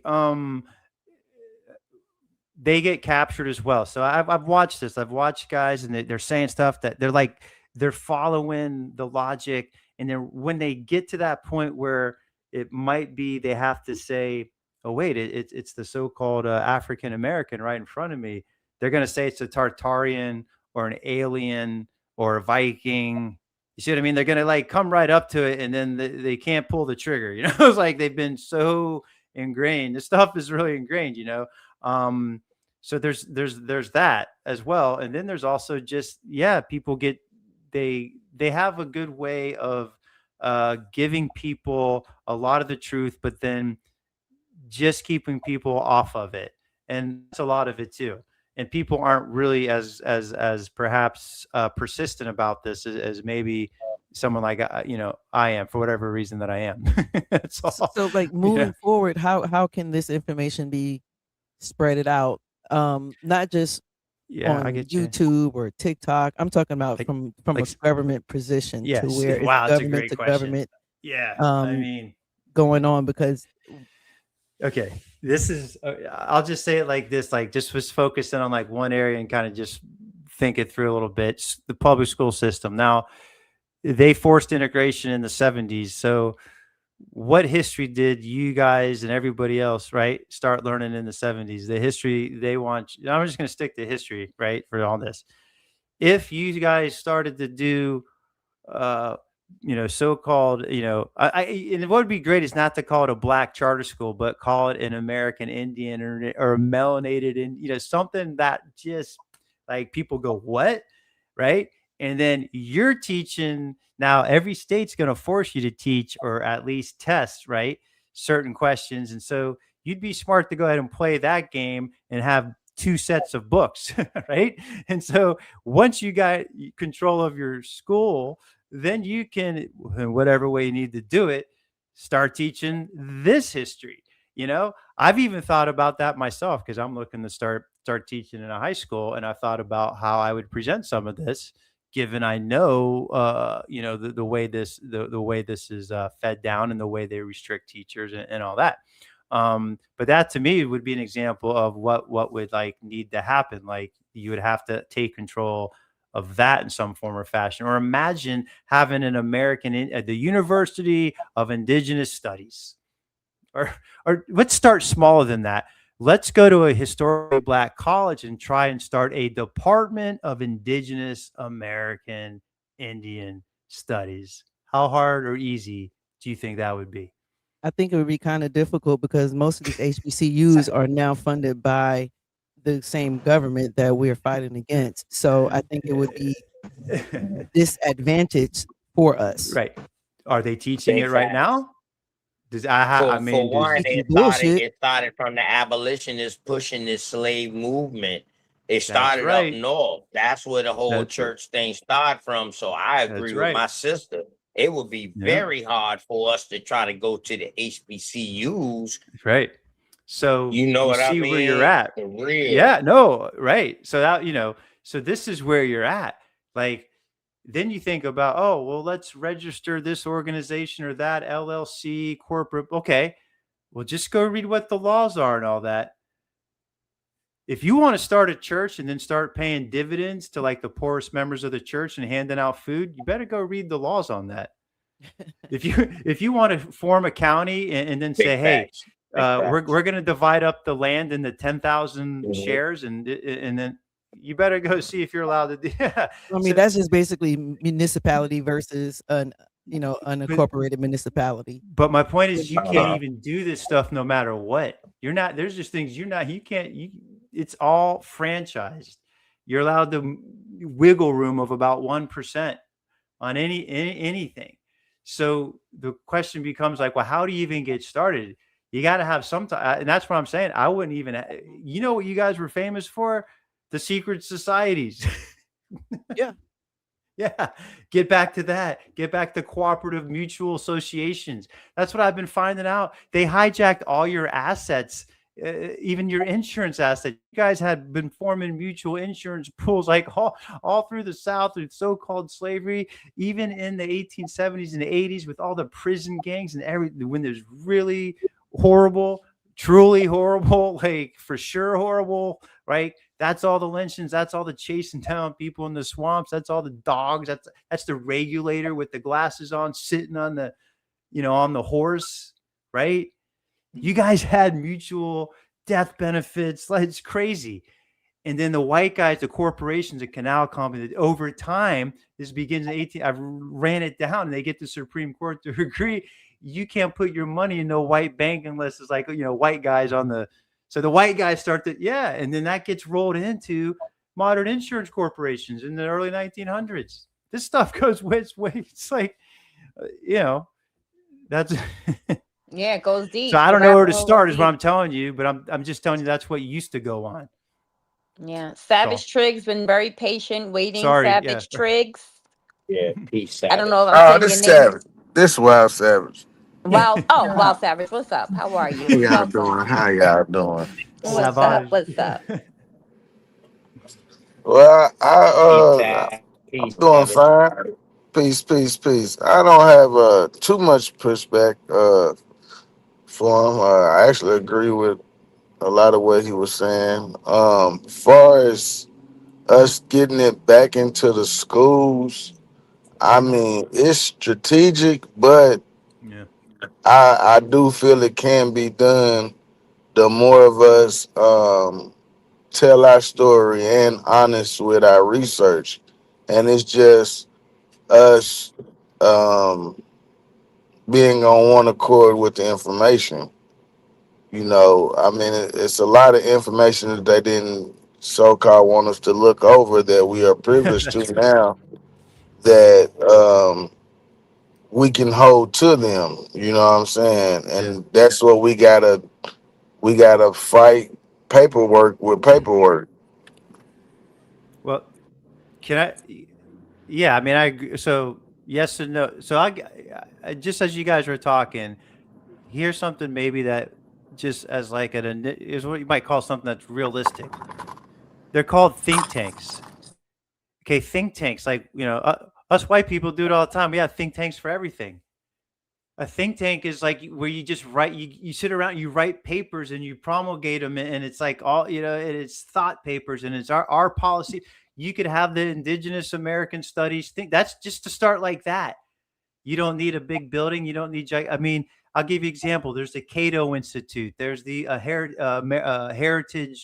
There's all. They're typically politically oriented, but there's all kinds of.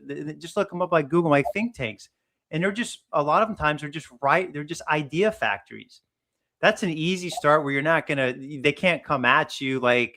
You're not in a school system. You're not part of religion. You're like this separate thing called a think tank. That might be a way to just get going. And like, to me, that's something you don't have to go to a university. You don't have to go to anybody. You could get 10 people together. I don't even know. A lot of it, you don't even need much money because a lot of it's just starting to have people write position papers and to write these reports. And I'm just letting you know, like, that's something that, they do all the time to do propaganda, these different think tanks. The Institute for the Studies of Israel and Palestine, the Institute for the Studies of Asian, blah, blah, blah, whatever their angle is. Believe me, they all have an angle. Well, yeah, good. You got an angle too, right?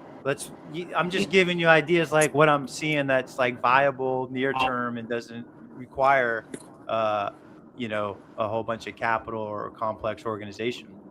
So just Third Way Institute. There's a ton of them. A lot of times they're called institutes. That's the Rand Institute. They just sit around. Now they have great influence because they're putting out their message out there over time, over years and decades.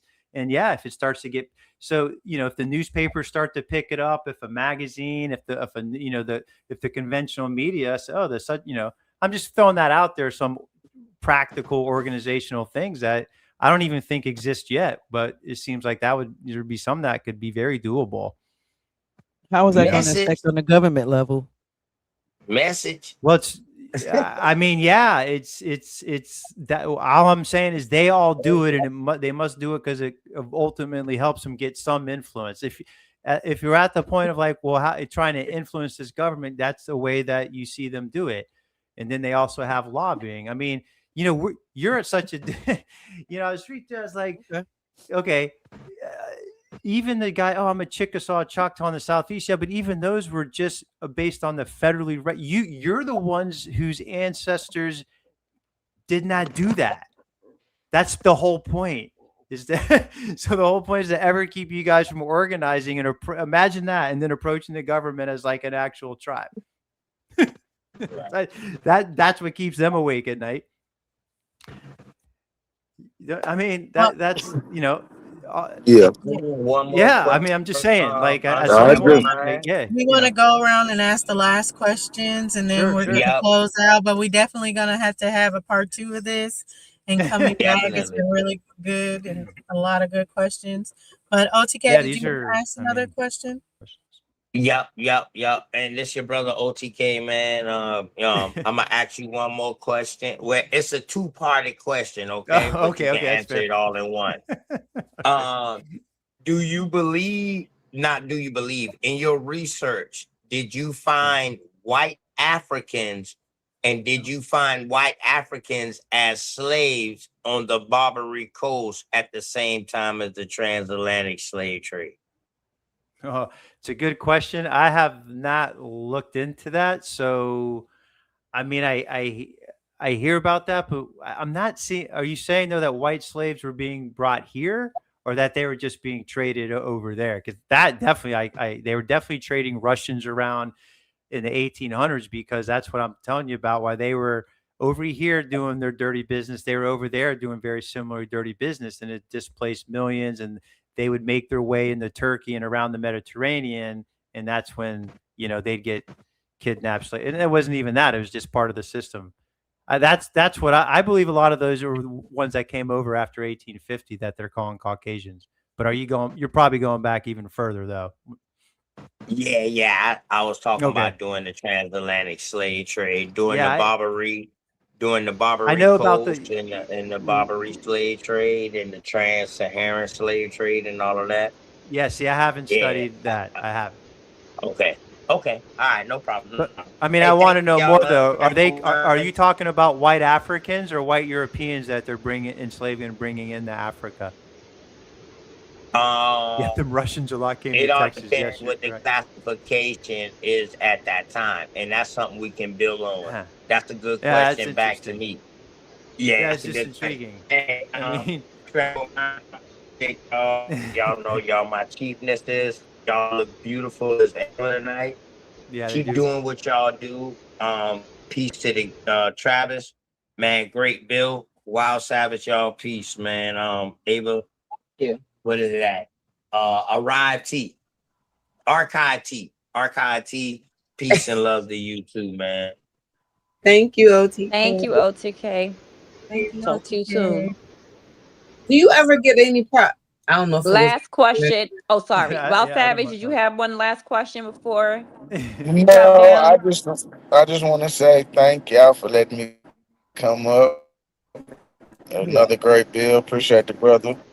Well, the next. Thank you for joining us. My question is: it okay for you to do it now or not? Are you maybe I'm hold on? Let Archive T. Archive T go first. Freedom, yeah. Archive T, do you have one last question? I think somebody mentioned earlier about the face of the Black Europeans. I think or something early, and Travis said he was going to look into that. Am I mistaken on that? What do you mean? No, I was saying I don't understand. Like I've only begun to hear about like the bougie and the Black European elite. So I was more like I don't like I wouldn't even know. Like if you showed me. Like I could be reading a book and not realize, I don't know any of the names. So it's just not something I've looked into at all. I mean, I know there's a ton of Black Europeans, especially anciently for sure. But I haven't like studied like this idea of behind the scenes and all that. Okay, there's three people that you can look at is the Nino brothers, which is they had the ships that came over with Columbus, the Santa to the Pinta and the Maria, if I'm not mistaken, those names, but they were with dark Spaniards. They were supposed to be like Morisco Jews or converted Jews over. So maybe you can kind of start with them from my research of what I've taken up. So maybe that's just an area you can look into. But I just want to say I appreciate everybody. Thank you for letting me come on so late. Always love Unscrambled Mind. Thank you. Where's my girl Dulcie? I appreciate you so very much. Yes, thank you so much for coming up. I love all your questions, and yeah, you definitely have to come up for the part 2. It's going to be good, and then maybe we can get more into the southeastern tribes because I think you did say like there's so much in the south of Mayan architect, Mayan culture. So yeah. So what do I know? Well, I only know honestly from what I've read, right? So I'm not considering claiming anything more than that. And actually what I'm learning from watching people from the culture. But for me, there's 2 main books that really opened my eyes. One is written in the 1770s. So it's really old. It's pre-United States. So it's pre a lot of the destruction in the South. And the man literally is on a business negotiating deal from he lives in Philly, but he works for the King George III, and he travels just straight like in an L, reverse L down the Atlantic coast, hits Jacksonville, goes through the Ocala, Alachua, Savannah, goes to Tallahassee to do a trade deal, and goes to Pensacola to do a deal. Then he heads back, and he describes his trip. He describes the agriculture. He describes all the horses. He describes all the mounds. He just describes everybody had a horse. Everybody had. It was crazy. Self-perpetuating agriculture. Nobody having to work. is what he describes. He's amazed by it. He describes 10-mile long groves, 10 miles of oranges. All right. He talks about he calls them hammocks. That's where, another English word stolen from indigenous is hammock. Yeah.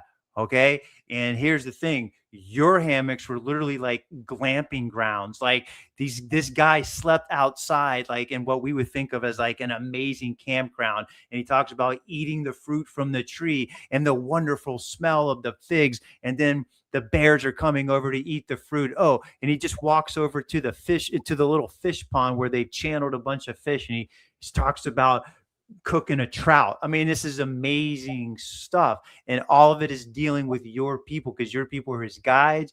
Now at this point, many are compromised, right? Because he's actually doing, a lot of these guys, they're on the European system cutting trade deals. So that the compromise has already begun. But the Europeans haven't gotten down in there, not in the Southeast, and gotten their hands on, got the bulldoze everything. But he's seeing the beginnings of it. And he just keeps it's amazing. Okay. 1770s. It's William Bartram. That's the name. William Bartram travels through the South. The whole thing. He even calls you Indians in the cover. He calls the Southeast Indians. And there's a section there where he says he basically does a ratio of the people. And he's like 70% are Black Indians, 10% are Negro slaves, right? Which doesn't even mean African slaves. See, they would, an enslaved Indian becomes a Negro in their mind. I'm telling you, I watch them. And then he talks about like, basically it's like 5% white dudes and then like 5% Native. It's like crazy. So this book, it's William Bartram. It's travels through the Southeast of America, and it's a real long title. But if you type in William Bartram, you'll find it, and it will you'll be like, wow, this guy's showing us what the Southeast looked like before it really got like totally conquered in the 1800s, especially after the Civil War. And that's where I get a lot of my info from. Just like this is what they were doing. This is great. It's awesome. Canals, creeks, mounds, mound islands, just food everywhere.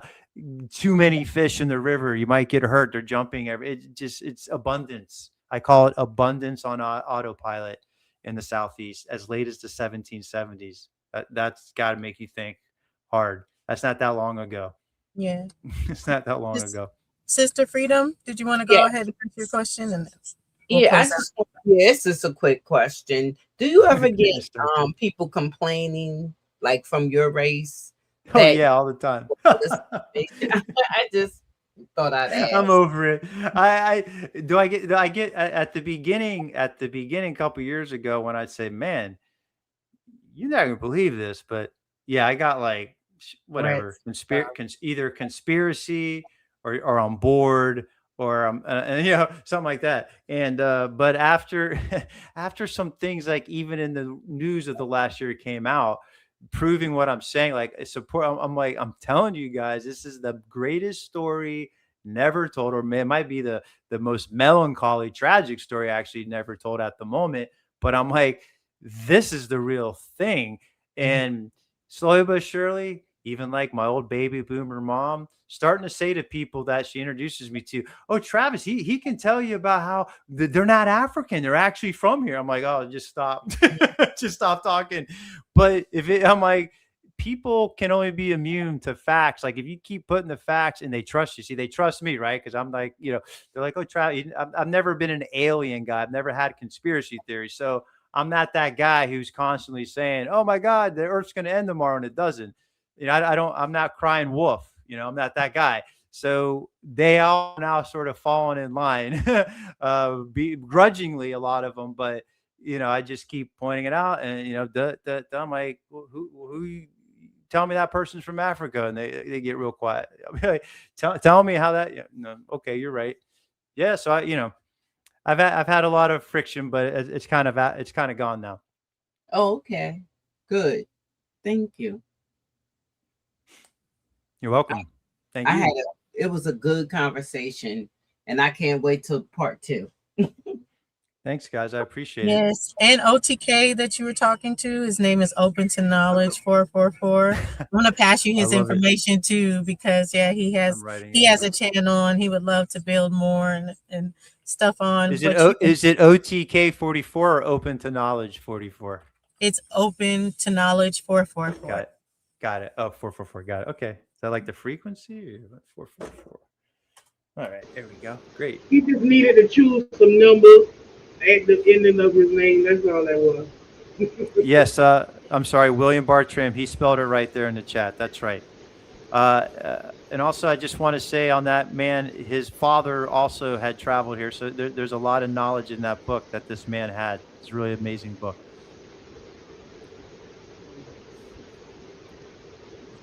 And yeah, I found it. I think it's 1791 Travels by William Bertrand. Yep. And it should say like Through the Southeast, and it's a pretty long-winded title. Yeah, that's about right.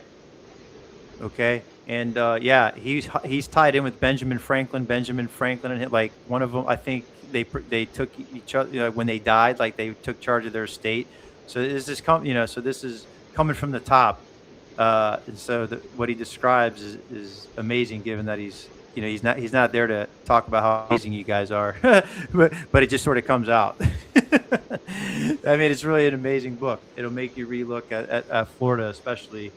You really realize how much has been destroyed in Florida from this book. Well, thank you so much again for coming. We definitely are going to have a part 2. This was great. Ladies, anything else before we close out? No, just want to say that we appreciate your time. Appreciate you coming out and spending a couple hours with us, and we can't wait to see you again. Thank you. I appreciate it. Appreciate you guys, and I do enjoy doing it. It's very meaningful, and it's also very it's good for my spirit. I enjoy it. And shout out to the cousins in the chat. Thank y'all for hanging with us tonight. Yeah, thank you in the chat. Good night, y'all. Good night, everybody. Good night, everyone. Good night, y'all. All right. Peace, and love. It was wonderful. Till next time, we love y'all. Good night.